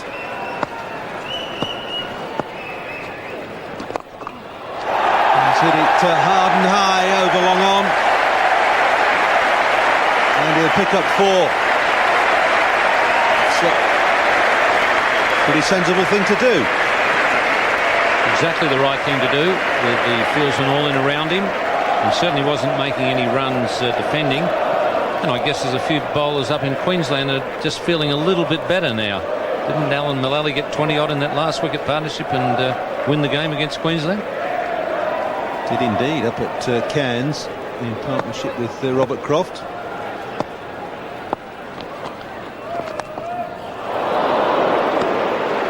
Well, keep hitting straight if you're going to hit. Don't look to drag it over square leg.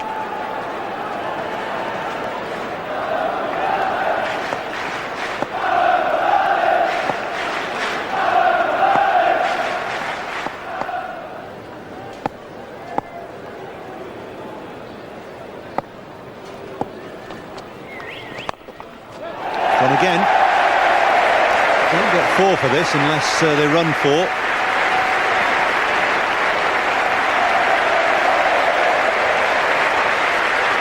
Happy to take 3. It's a good sensible ploy from Alan Mullally. Everything that's up there and within reach. He's a tall man, he's using his reach and should be strong enough. Give it a good clout. All these runs are handy.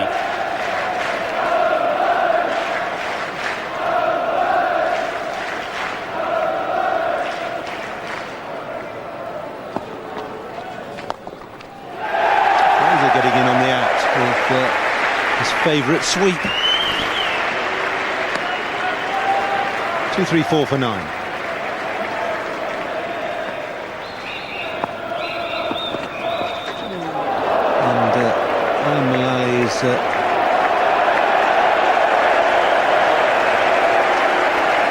Having a chuckle.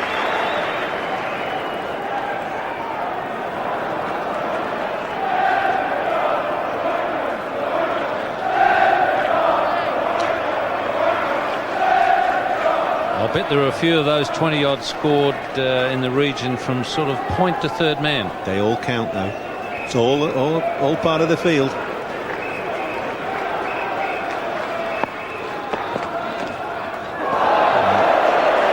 Now then.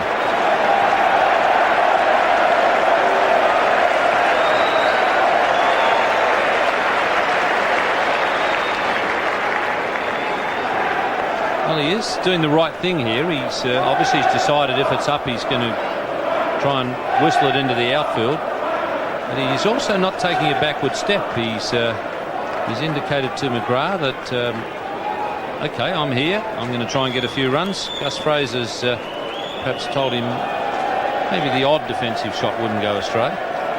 McGrath's not one to let anybody get away, is he? Because he's gone round the wicket now.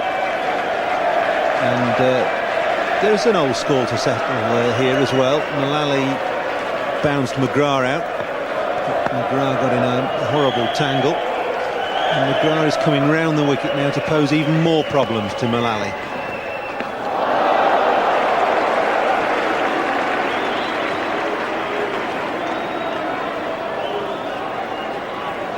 It's interesting that Mullally went around the wicket to pin McGrath.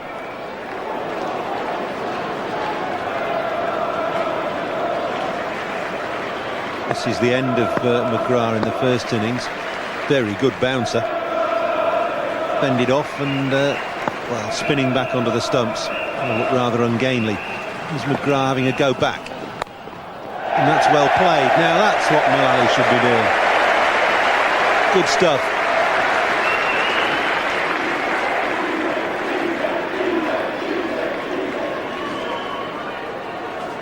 It's interesting. Now this is where, when we go back, I've always said that there were plenty of teeth in the old law. I think it was about law 42 to do with short pitch bowling, and I always thought that the umpires, perhaps the umpires needed a bit more assistance from the administrators. I don't think they probably got the full backing of the administrators under that old law. Oh, good shot. Straight back over the bowler's head. And timed as well. And it's 4. Biggest cheer of the day.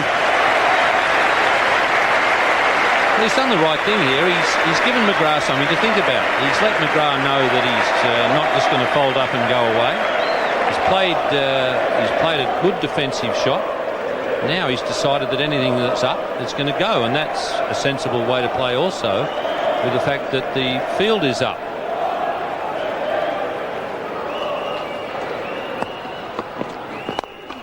And again, and that's with interest.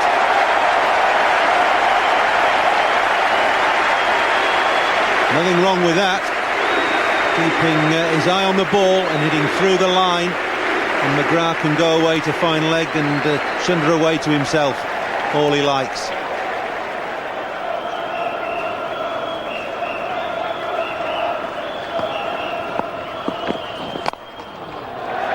It's a good Yorker and it's well played.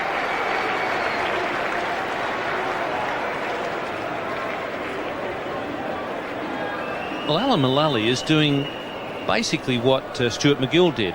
Once a tail-ender starts swinging the bat and swinging it with intent, the captain's got to make a decision. Does he put some blokes out into the outfield and spread the field, or does he keep attacking in the hope that he'll get the edge into the slip cordon? It's in the air. Slater doesn't know where it is. He does now. He's been barged out of the way by Glenn McGrath, who's done the job off his own bowling, and that's the end of England's innings. It's all smiles now. Mullally has gone eventually, and England are all out for 244.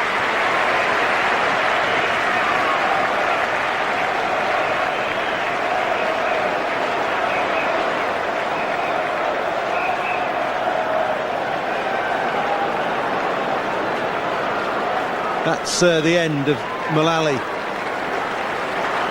Slater trying to take the catch, hovering around underneath Glenn McGrath. Big hand for Fraser and Mullally. 244 all out. That was a very handy flurry from Alan Mullally at the end. One doesn't know yet how valuable those runs may be, but Mullally looked a different person after the mickey taking he's had from his batting so far on the tour. Stewart, Hussain and Hick all making 50s, and the Australian bowlers contributed as a unit, as they so often do. Nobody outstanding, all of them extremely good.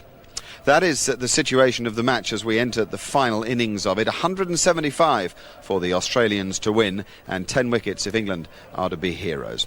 We'll take a short break, and after it we'll see whether or not England can indeed be heroes.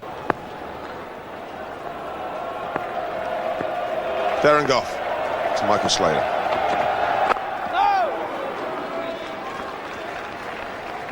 Yes, well, I suppose I have seen a few miraculous batting collapses from Australians over the years. I've been a part of quite a few, snatching defeat from the jaws of victory type batting performances in the second innings. This group of players are slightly different. They're used to winning, so there's a different psychology about chasing this sort of target. But I don't think it's a done deal by any stretch of the imagination, Ian. I think particularly with the new ball, anything could happen. Well, I think that's the crux of the matter, isn't it? England have got to take 2, 3, or ideally 4 wickets, really, in the first 20 overs, 25 overs, to give themselves a realistic chance. This side have fallen short once not so long ago, so it will be in the back of their minds.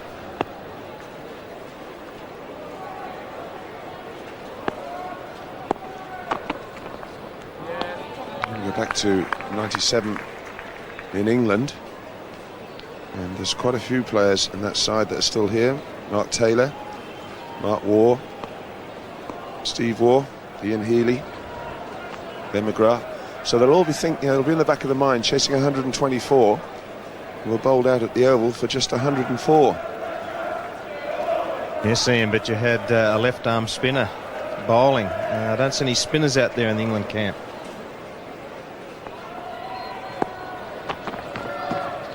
So you're critical of the England selection? But I think I can understand them. The two off-spinners that they've brought on tour have struggled to take wickets. I thought Peter Such did a pretty good job in Adelaide. Took some wickets there, some important wickets, particularly on that first day when it was so hot. He bowled very well. Yeah, I just find it strange that you would just bring two off-spinners from tour. I thought that's where I would say the selection was wrong in the initial party.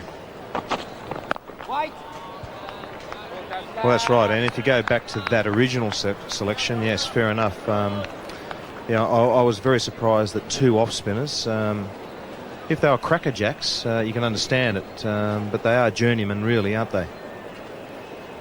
Yeah, and I suppose the other glaring mistake, which has been put right to a degree, was Graham Hick not being in the original party, because he has looked probably as good as anyone over here.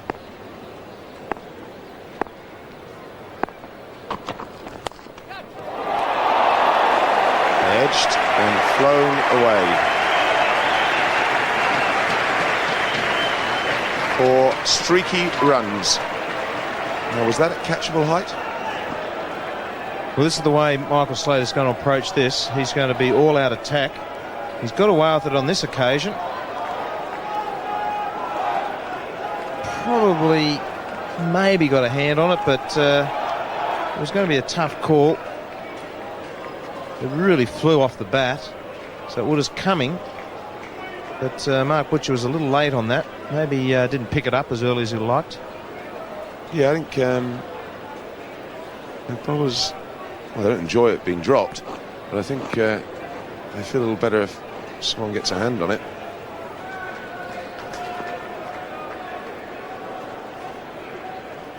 Well, this is a strange choice. Headley. Yeah, you see, that is catchable height. He's just late on it. Alex Stewart must be wondering what he's got to do now.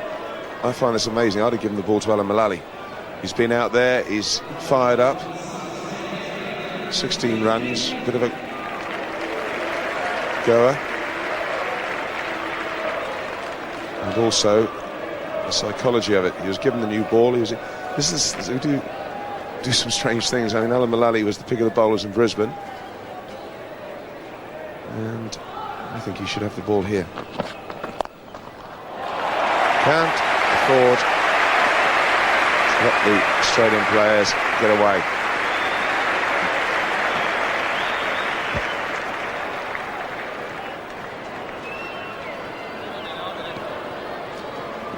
Well, Ian, we'll soon find out. I know you're not happy with that first ball. Here's another look at the Michael Slater thick edge. It was catchable height, but just late to it. Maybe just didn't pick it up quickly off the bat. But they're the sort of things that England have just got to take, as simple as that.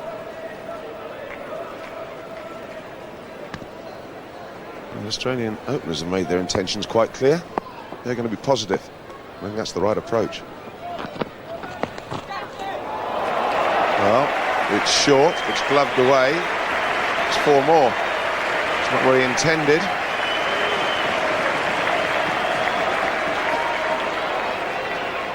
It's 7 of 2 balls. Well, this can happen. You get a bit pumped up and trying to bang the ball in short. Wasn't a convincing shot, but as we've said all along, fortune favouring the brave. Catching the glove. So a little bit of a win to the bowler, but unfortunately for him, it flies away for 4. I think the reason I'd like to see Alan Mullally, if he's not taking wickets, he's still bowling tight.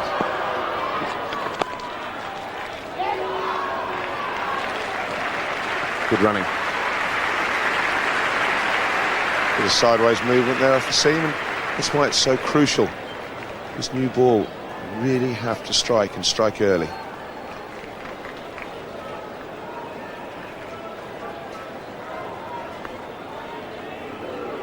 The Australians are going to be very aggressive with running between the wickets, their shot selection. They realise you don't want to get bogged down when you're chasing a smallish target. The wicket's going to be a little bit difficult early on.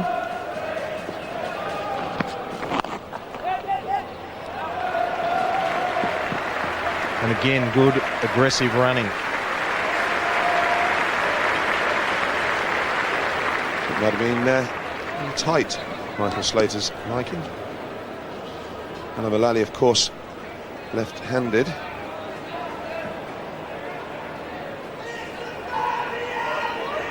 Actually made it quite easily in the end.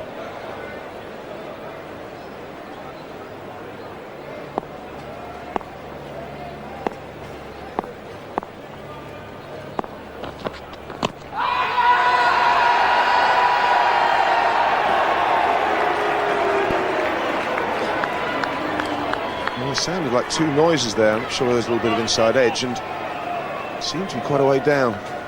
Steve Buckner wasn't interested. I think this is a pretty good shout, Ian. I'm interested to see the replay.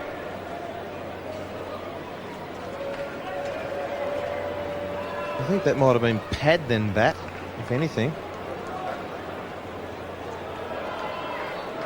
If it's hit the pad first, so you've got to say that it's a pretty good shout. Almost identical to Nasser Sain's.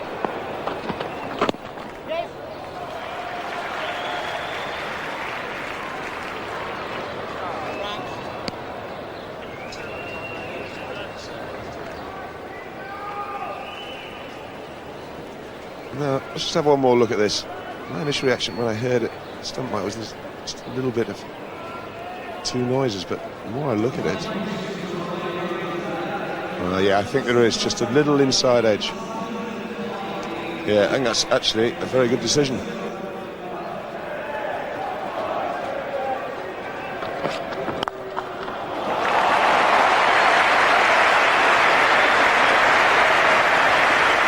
me up. Width and dispatched. Well, this is just unbelievable shot this. Michael Slater he's a bit of a pocket battleship. It's not a half volley by any stretch of the imagination. Just wide of the off stump, and Michael Slater's just smashed that through the offside.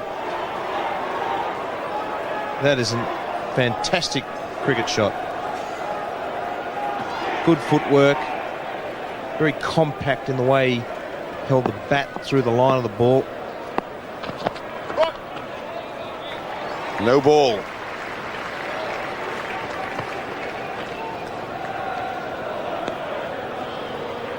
That won't please Alex Stewart, believe me.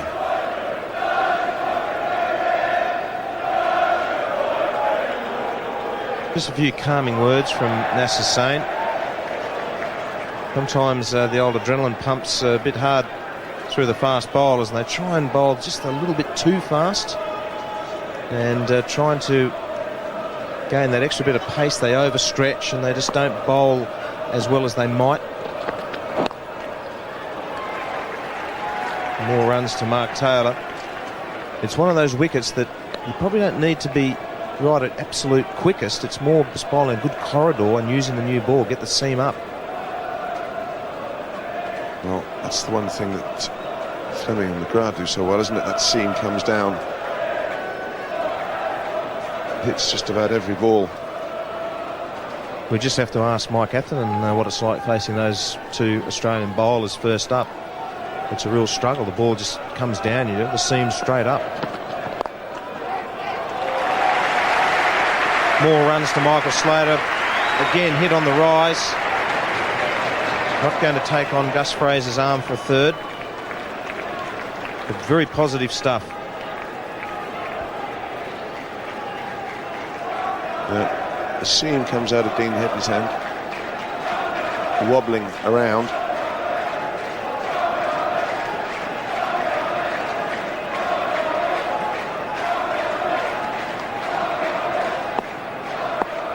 It's proving a little expensive, Dean Headley. Now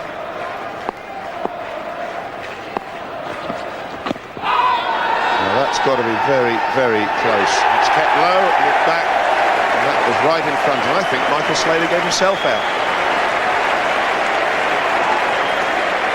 I think you're right, Ian.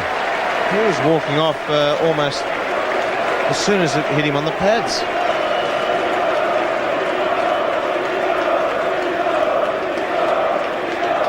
Interesting to see this one on replay. All pitches. Stays low, and yes, that's going to hit middle stump halfway up.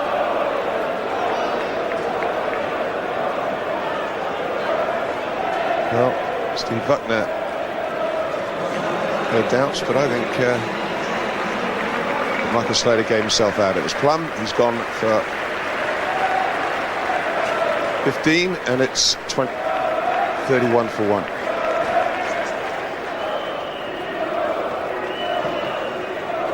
Justin Langer just having a look at the surface.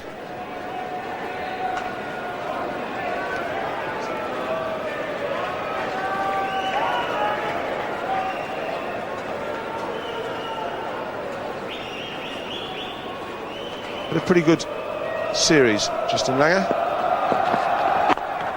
And England needed that early breakthrough. Now, if they can pick up a couple more, maybe, game's on. End of the over, 31 for 1.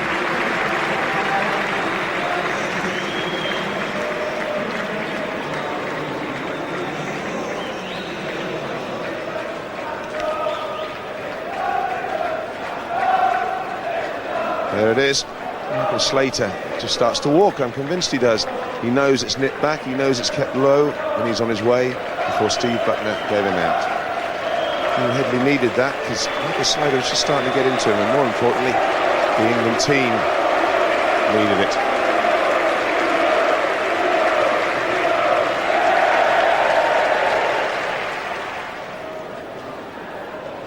Plenty of support for England.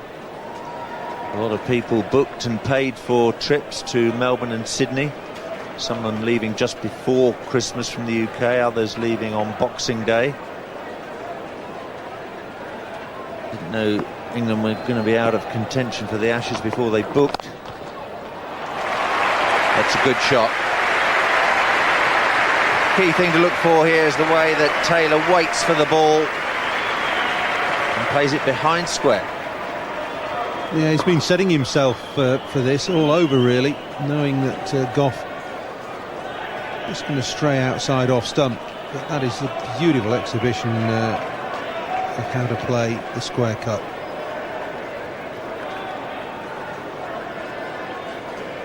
Waited for it, hit it down. Taylor goes on to 14.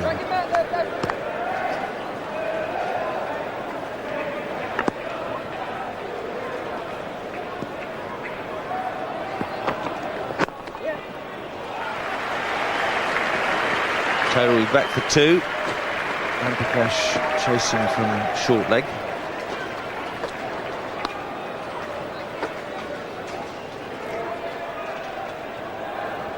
Interestingly, Paul, there's no third man for Alan Mullally. Much more cover in front of the wicket for Mullally, encouraging the left-arm seamer to pitch the ball up. No, there's no gully either. That's a strange one. There's 5 men saving 1 when England need wickets. I'd have this man at backward point in here catching at gully. I'd also have a man in here at short leg.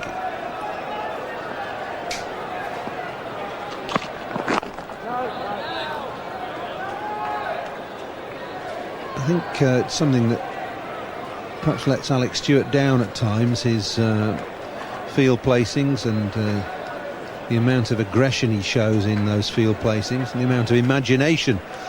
This is a fairly stock field, and you'd also hope that the bowler of the experience of Alan Mullally would say, look, I want to attack a little bit more than this.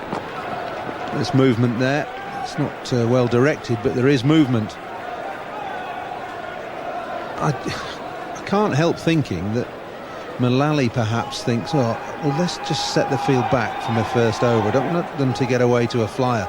And that's a negative approach.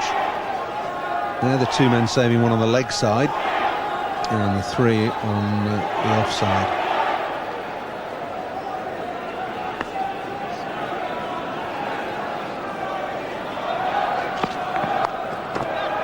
Taylor's gone for that. And taken. Was in the air a long time, that. Mullally strikes in his first over. The Australian captain's on his way back to the pavilion. England are very much alive here. Well, I said Mullally had to be fired up from his first ball. This is a good bouncer. It's got just a little bit more pace on it than Mark Taylor thought, and bounced a bit more. It's a top edge, and it's gone an awful long way up into the air, and that is a very good catch from Dean Headley. Taylor has gone. He's gone for 19, and Australia are now 41 for 2.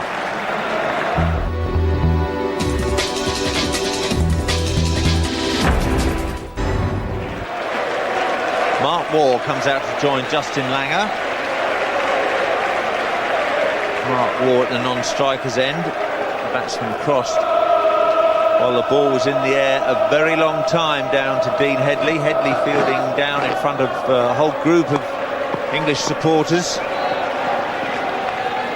Caught Ian Healy very well in the first innings in that long leg position. It was a very good catch to dismiss the Australian skipper.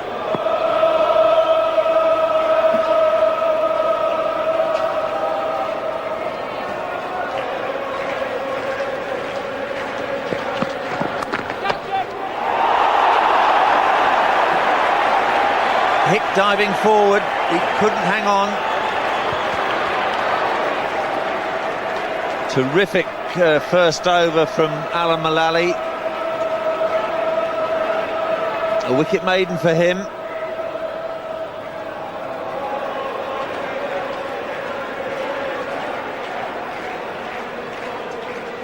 Well, did that carry? Yeah, it did. Straight in and straight out, but it's diving forward and to his right. But if England are going to win this Test match, they've got to take chances like that. Well, poor old Graham Hick, another left-hander, doesn't get snapped up. Memories go back to Trinidad, where he dropped Shivnarine Chanderpaul when England were well placed to win there. Dean Headley, on the other hand, made no mistake.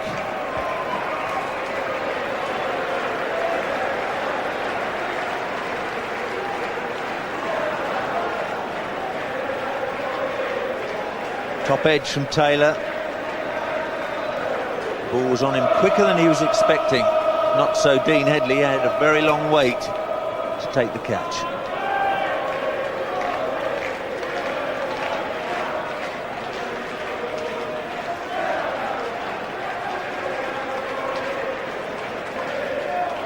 Good catch, really good catch.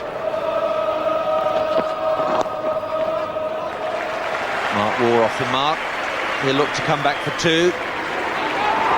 He's made it.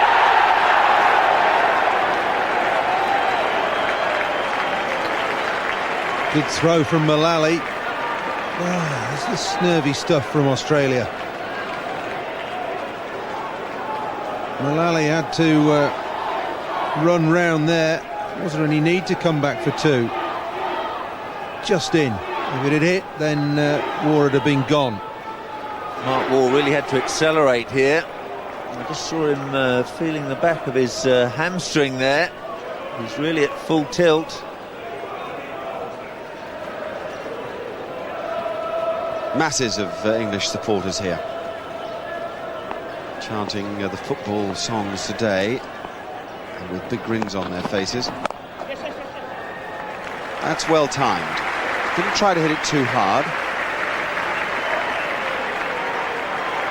And as ever, with every Mark Waugh stroke, it's got a very elegant look about it. It brings up the 50 for the Australians. First little milestone for them. Important one for the dressing room. I just feel that you've just got to make things happen. You can't sit back and wait in these situations.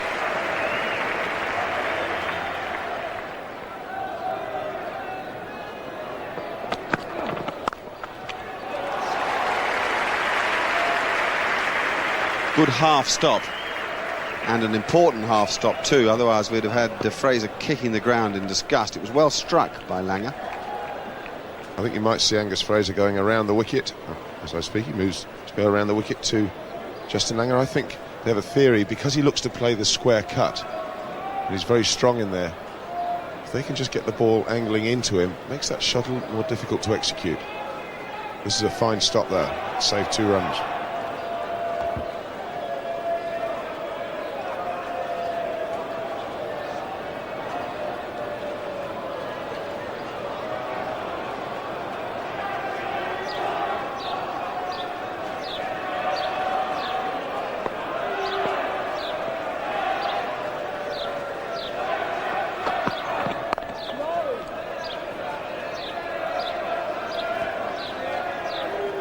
Langer actually reminds me, Justin Langer, a little bit of Kevin Vessels, the way he used to play. And Bob Willis soon came to the conclusion the best, because he set himself up very much for square the wicket offside, and then he would shovel it on the leg side.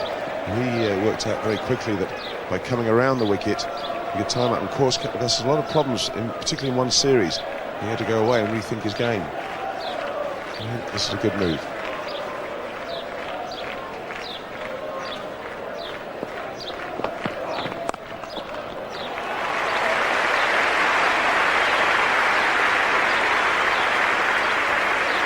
Second time this over that Angus Fraser has been a touch short.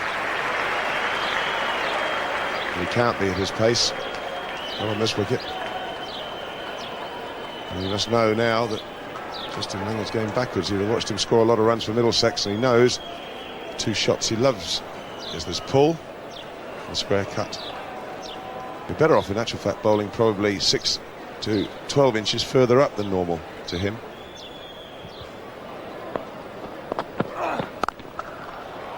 Langer's climbed into that.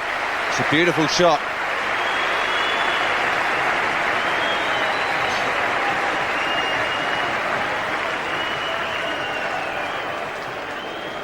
Knowing the competitor he is, he'll be very disappointed with that Gus Fraser. Too short, too wide. Justin Langer likes the ball in this zone. Hits it very firmly in front of square, and that's not the place to bowl.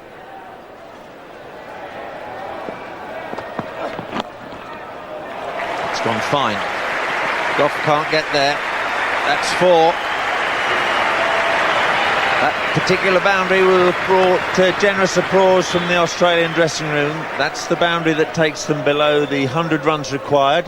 97 needed now. This is the danger when you go around the wicket, the extra angle. You get into the left-hander's leg stump, and that's what can happen.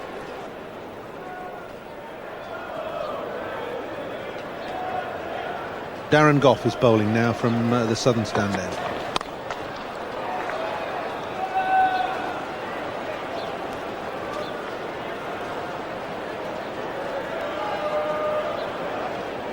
It's an intriguing situation, Ian, but can't help feeling that England yet again, the drop catch by Hick has tilted the balance Australia's way. Yes, that was a big moment because England were on the roll. They'd got Slater, then they got Taylor. Next ball could have been Langer. As it is, Langer's still there and playing well with his newfound confidence. 100 at Adelaide has made him a much more bristly player. Unfortunately for England, that's been the history of the series for them. They'll play well, they'll play some very good cricket, and just when they need to do something extra to capitalise on the good cricket, bang, that's when they make a mistake. Graham Hick, I've got to say that he's when I've seen him, he's not much more than a 50% man in the slips, and you don't get in the slips full time in my book at 50% catching rate. Oh, good shot. He's got his weight just right. Head over the ball, hit the ball down, and Mark Wall will pick up 3.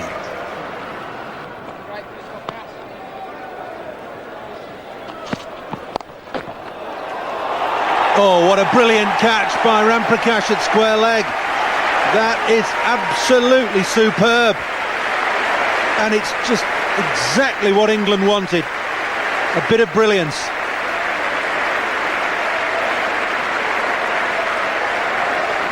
Makes you wonder what he's been doing the rest of the series. He's dropped a couple of absolute dollies in the field, and suddenly Justin Langer's walking off and he's shaking his head. He's just hammered a very good pull shot, and Ramprakash has taken a brilliant catch. Richie Beno's been telling me all summer what a brilliant fielder Ramprakash is. Now I've seen a glimpse of what he's talking about. That's brilliantly taken. And as you quite rightly say, that's what England need, and he's trying to fire everybody up. Ramprakash saying, let's go, we can still win this. It's 103 for 3.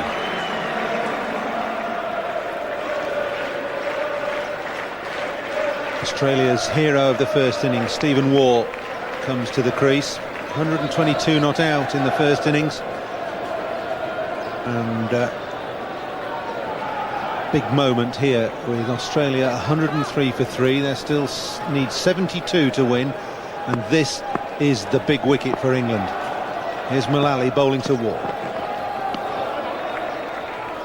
Stunning catch by Mark Ramprakash to get rid of Justin Langer. Has given them one more glimmer of hope. He really goes on the charge in the field, Mark Ramprakash. He was charging in and then had to throw himself to the right. Then he was looking for anybody he could find in the England side to tell them, we've still got a chance in this game. Very good catch. It's gone right into the middle of the hand. Now, where are they? Come on, we can win this. I think the adrenaline is going. Whatever makes you think that, Ian.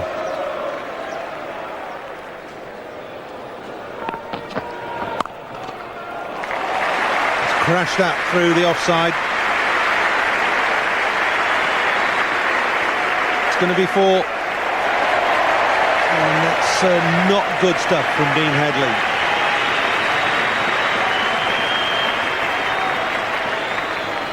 Mark Waugh's on to 37, brother Steve on 4.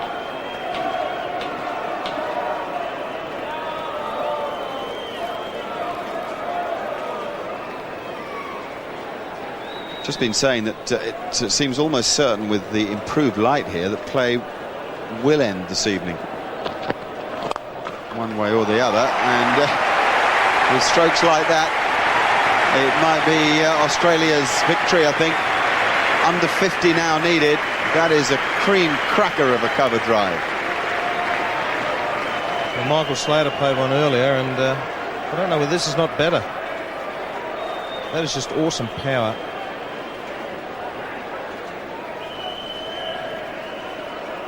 The use of the wrists in that shot is just awesome.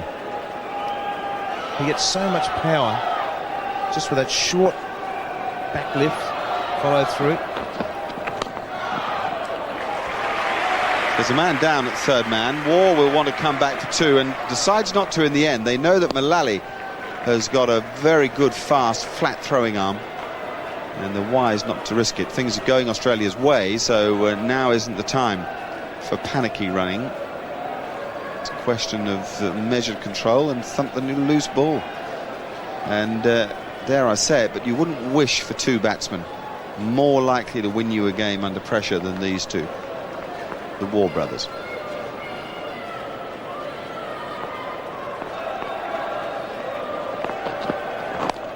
And McGill has made the ball spin. Darren Gough is down at long leg.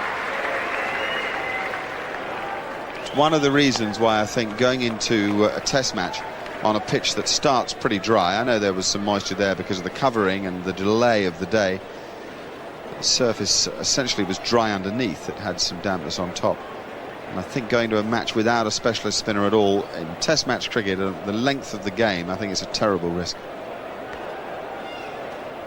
I agree. And do you think that the thinking in the England camp would have been that they'd get more out of their 4th seamer than the 2nd spinner? Edged, got him. Now then, As we speak of the strength of the War brothers, a little error from Mark Waugh, good bit of bowling from Headley, and a nice catch from Graham Hick. Well, just when we think the game's drifting towards the Australians, the Englishmen fight back. This is a good ball, just straightens up a little. And Graham Hick takes a very good catch there at second slip. Well bowled Dean Headley. Mark Waugh makes 43 and Australia now 4 for 130.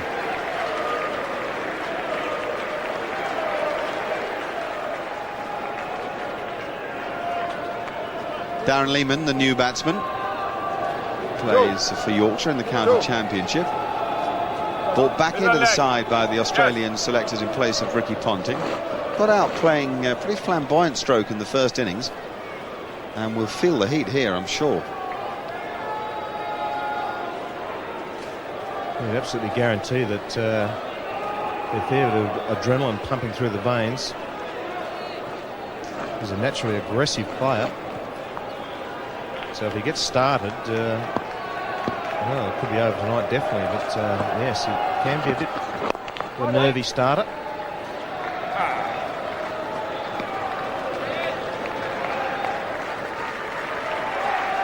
Have another look here at the end of Mark Waugh. Very good bit of bowling from Dean Headley. It was much quicker, I think, than Waugh anticipated. Just caught him a little on the crease and playing away from his body. Just feeling for it rather than making the positive stroke that he does when he attacks. You just get the feeling he was looking to hit that on the onside. Ball just straightened on him a little, not a hell of a lot. And Graham Hick takes a good catch.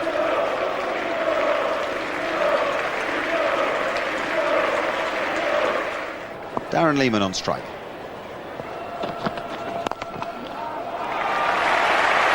What a lovely stroke that is. What a way to get off the mark. And they come back for 4 and make it comfortably.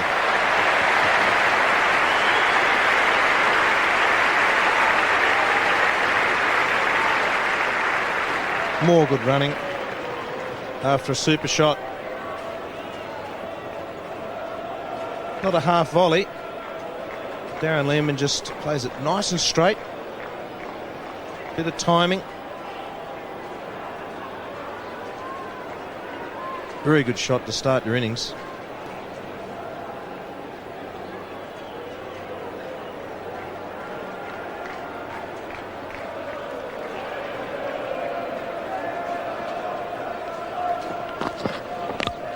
Got him!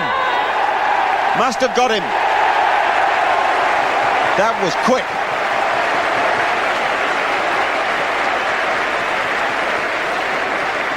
Certainly heard a big noise through the stump microphone.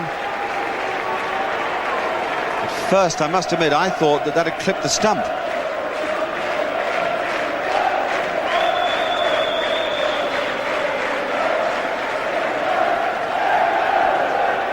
I reckon that has hit the stump, Nicholas. It's a great noise. I think the noise was a little late, and therefore it may have hit the stump.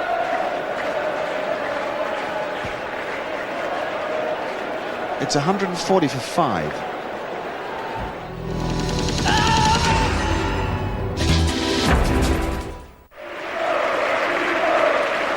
Ian Healy has arrived at the crease. Chance at Dino as Headley gets back down towards third man.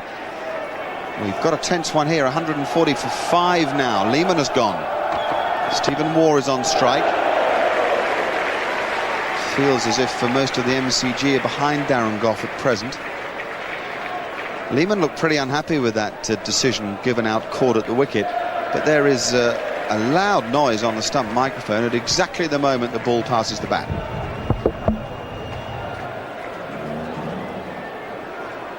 Very difficult to know. Certainly hit something. Could it have clipped the stump? No, he doesn't like the idea that it's hit the bat. Headley to Healy.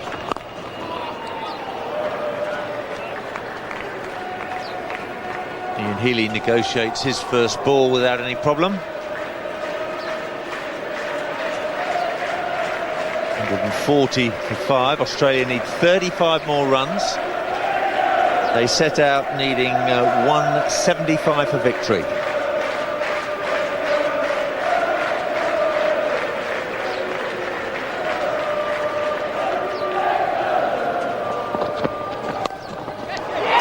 And Healy's gone for a duck. Hick takes another catch at second slip. England in business here. It's 140 for 6. Australia still need 35 runs. Headley's done the trick again.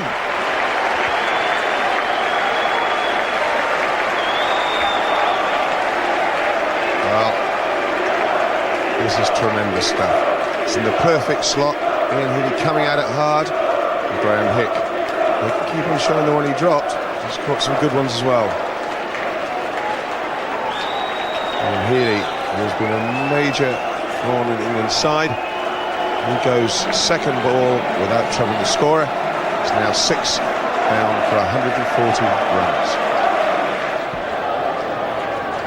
Damien Fleming is the new batsman. He comes in to join Steve Waugh. 3 for 21 in this spell from Dean Headley. 5 overs and 2 balls. 3 slips in position. Here comes Headley again.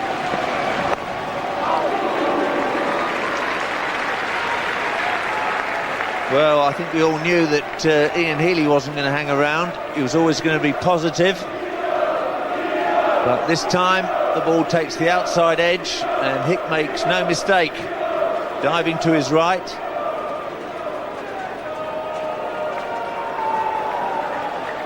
It's another good catch. Headley's 4th wicket.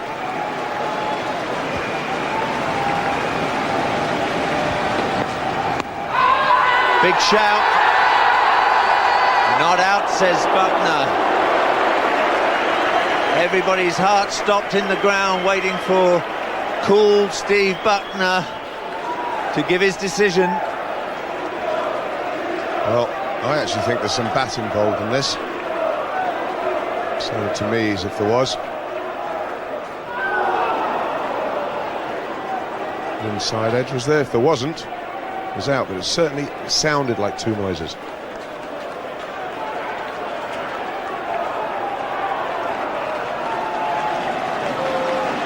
Headley's back at his mark again. There are 2 balls left in this, his 13th over. That's pretty straight, and this time gone. Fleming goes for a duck as well. Australia 6 down. Look at the English supporters celebrate. First time Dean Headley's got 5 wickets in a Test match innings. It couldn't be more timely for the visitors.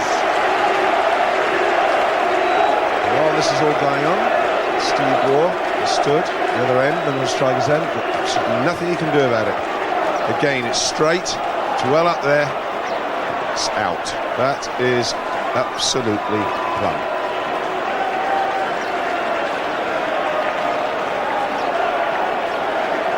Two ducks in a row. Damien Fleming goes. Australia 140 for 7. Now, how's this young man going to react?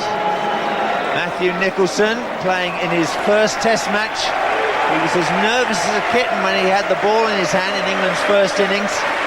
What must he feel like now? 35 didn't see many runs 3 wickets ago. It does with just 3 left.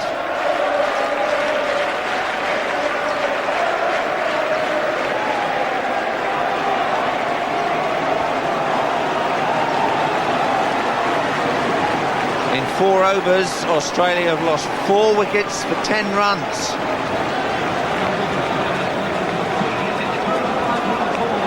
Two wickets in this over already. There's 1 ball left for Dean Headley.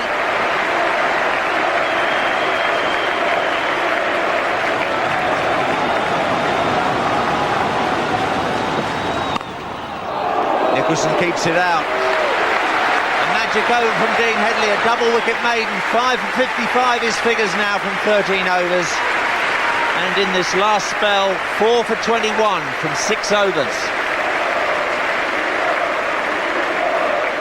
Terrific effort.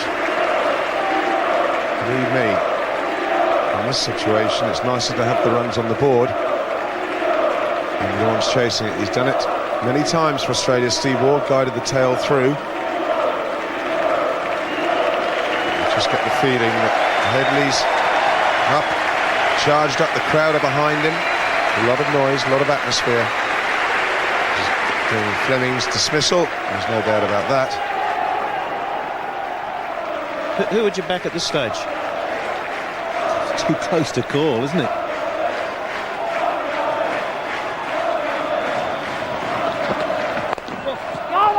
Oh, there could be problems here. Oh, and it's going to be overthrows.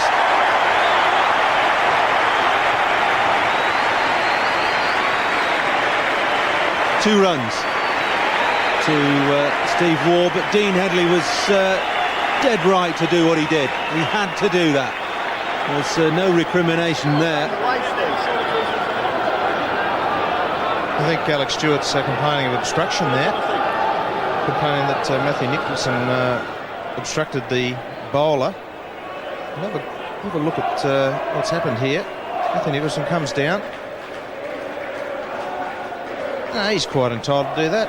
Alex Stewart, just get back into your position. I know there's a lot of pressure.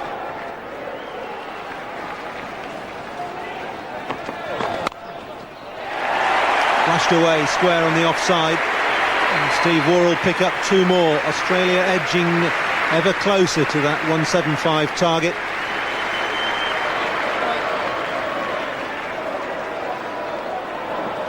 Whichever way this game goes, Paul, there's going to be some defining moments, and I can't help think about the runs that Alan Mullally made with Gus Fraser, that last partnership.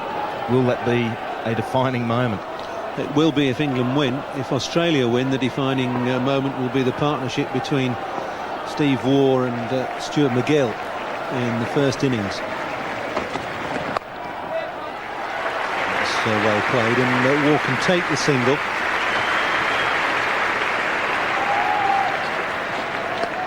Got enough confidence in Nicholson, who scored a half-century against England already this summer in the match at Perth. Wasn't in quite the same circumstances, though.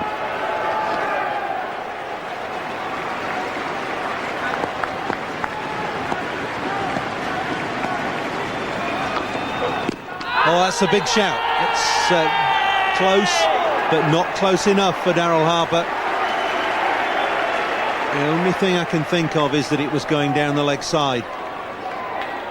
Got the feeling the umpire indicated there that he thought there might have been a bit of bat in that. Seemed to think that it was gone bat pad, but I don't know about that. I think that's it pad first, but maybe going down leg.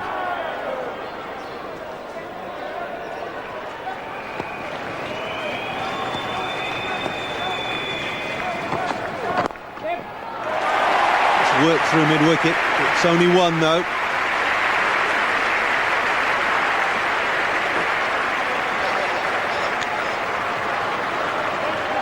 Well, that is the end of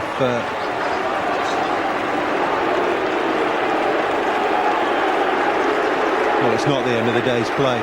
Steve Waugh staying firmly put. Alex Stewart has tried to take the bails off and kid everybody that and Alex Stewart looks a little bit disgruntled.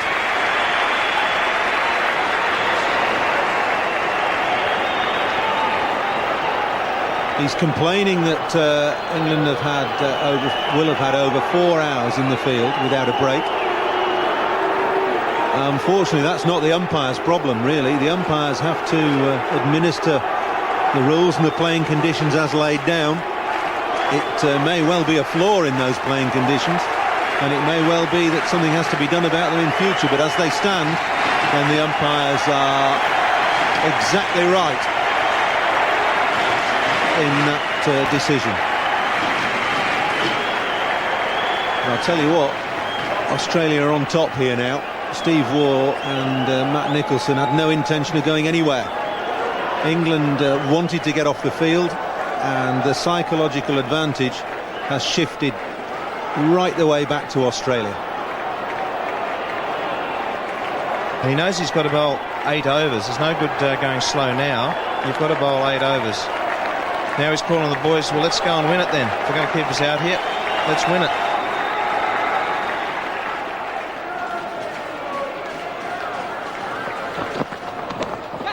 Gone. The thinnest of edges, and Nicholson has gone. Now then, the whole scenario has turned round. It's a brilliant effort from Dean Headley. And Nicholson has gone. Australia are 8 down after wanting to try and finish this match tonight. It may be that England are the ones that are going to finish it. Quite brilliant stuff. Ball just straightens towards the slips, the thinnest of edges. Warren Hegg celebrates. The finger goes up. Matthew Nicholson dismissed for 9. A very brave effort under a lot of pressure. And now Australia are 8 for 161. Stuart MacGill is Australia's number 10. He was hero with Steve Waugh in the first innings. He scored 43 and the two of them put on 88. He will be hoping for a small part of that as a repeat. Australia need 14. England need 2 wickets. This is breathtaking stuff. The shadows are creeping across the pitch now. And Dean Headley is bowling to Stuart MacGill.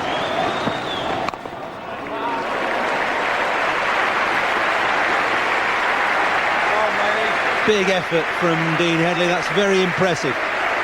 The whole, I think, of the England team were convinced they were going off the field before that over.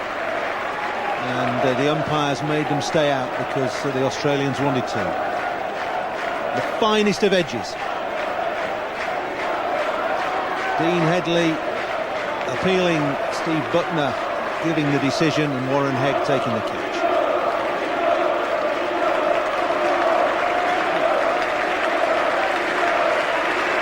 In the space of 6 balls, England are rejuvenated.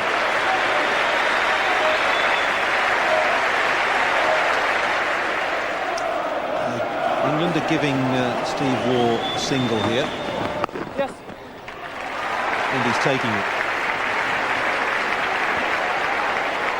Well, it's been a long while since we've had a test match like this. I played in a tied test match in Madras back in '86. And they played in a couple of close results. One against the West Indies where it came down to 1 run. The game here at the MCG where Ian Botham took the last wicket when Australia needed 3 to win after a long partnership with Jeff Thompson. It doesn't get any better than this. This is what Test cricket's all about.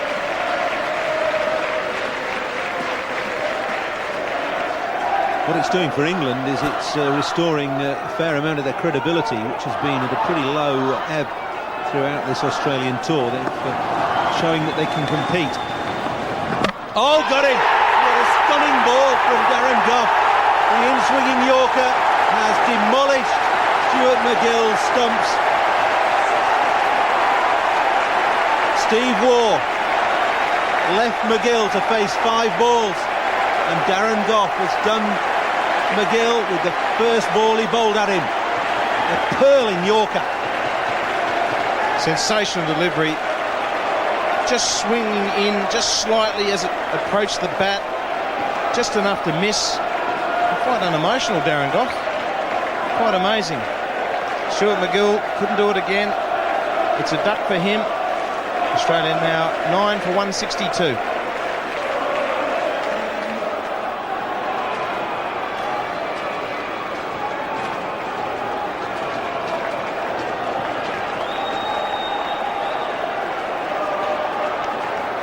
And it's come down to this. 13 to win, 1 wicket England need, and here's Gough to McGrath. Deep in conversation with Alex Stewart, and Steve Waugh stranded, helpless at the non-striker's end. there'll be a big temptation by the England bowlers to try and rough McGrath up. Goff's most effective ball at this time of the innings is that in-swinging Yorker. Here he comes again. Oh, he's got him, he must have him. He has got him, England have won! What a stunning performance by Darren Goff and the England bowlers. Well, that is extraordinary. 4 hours they've been in the field without a break. Australia wanted to carry on, England didn't, and yet in the space of 2 overs England have wrapped up this Australian innings and won a most improbable victory. David Lloyd's out there, quite extraordinary. Steve Waugh stranded, left not out at the non-striker's end, not out 30.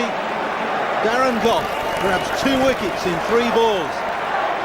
Quite a surprise when he took that single off the first ball of the Darren Goff over. The England bowling figures: man of the match, Dean Headley, the star, 6 for 60 from him. Goff and Mullally outstanding in support. That really was an excellent effort. Victory then by 13 runs to England. They go to Sydney 2-1 down and have a chance of squaring the series at 2-2. What a performance that would be if they pulled it off. Straight after the action, Charles Colville was down in the dressing rooms and spoke to most of the important England men.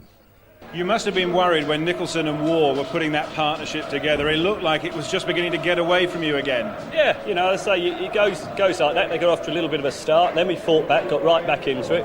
They're going to have a little partnership, but you back your fellas, you back your team. And I say, today they showed what we are capable of doing. Just a pity we hadn't shown it in the earlier Test matches. Did you think you'd won it? Oh, I think at 3 for 130 we had just about won it, but we unfortunately got a bit lazy. As I said, we had, I think, our top 5 batsmen all made 18 or more, but no one made 50. You only need one person to make 70 or 80 more home. Now, when Steve Waugh and Matt Nicholson were out there, and what a performance by young Matt Nicholson, it looked like they were nudging it back your way. Yeah, they did. It was a real... The last hour was real nip and tuck, I suppose. England got on top with 4 wickets in half an hour, and then, as you said, Matt Nicholson and Steve Waugh pulled it back our way. Then we went for the extra 8 overs and lost 3 for 1, so that's the game of cricket. Yeah, my instructions were to go out there and bowl aggressively, and that's what I did. I just tried to hit the deck, and sometimes it didn't go right. You know, they hit me for 4, but you know, you just keep going, and that was a long session. And Goffy and I, and Al Malau and Gus, you know, it's a great effort by a unit of bowlers. We've got a lot of stick since we've been here. We've not played to our potential. We know that. But over this match, I think it was a great fighting effort, and we're so pleased to sort of prove a few people wrong and just to show people in Australia that we can play a bit. What did it feel like when you saw the finger go up and you knew you'd won the match with that last ball? Well, I can honestly say that meant more to me, I think, than the South Africa at Headingley. I didn't know what to do. I was just so excited and pleased that we actually did it after everybody's wrote us off and said how bad we are. I mean, we've proved this game. We can play cricket, but we've got to do it more often. Everybody knows that, but this is a start, and hopefully we can keep it up. We fancied our chances to win. If you look at the Oval last year at 124, we fancied our chances then. 170, we got 50 more to play with, and there was not a lot happening on the pitch. But it's just that it's mind games, really. You know, when you have to score 170 odd, and the response that they gave, I'm talking about our players, was really, really good. It's now on to Sydney with the possibility from England's point of view of it being all square. The series is still very much alive. Yeah, as I said before, this Test match is very much alive. We have to improve on this performance. I'm sure England will be buoyed by the way they've played in this game, so we've got to bounce back. The Ashes have gone, unfortunately, but we said once we went 2 down, there were 2 to play, and the idea is to make sure we win the last 2. We've won one of them. We've got to go to Sydney now and try and repeat this performance. Delight on so many England faces there, and no great surprise. You know, they've had a really rough time in the Australian press and around the streets and restaurants and bars of Australia as well. People have written them off, so this was a stunning fight back, and they have every reason to be proud of themselves. Now then, our next cricket for you is live from Sydney, 11:30 in the evening on New Year's Day. That's the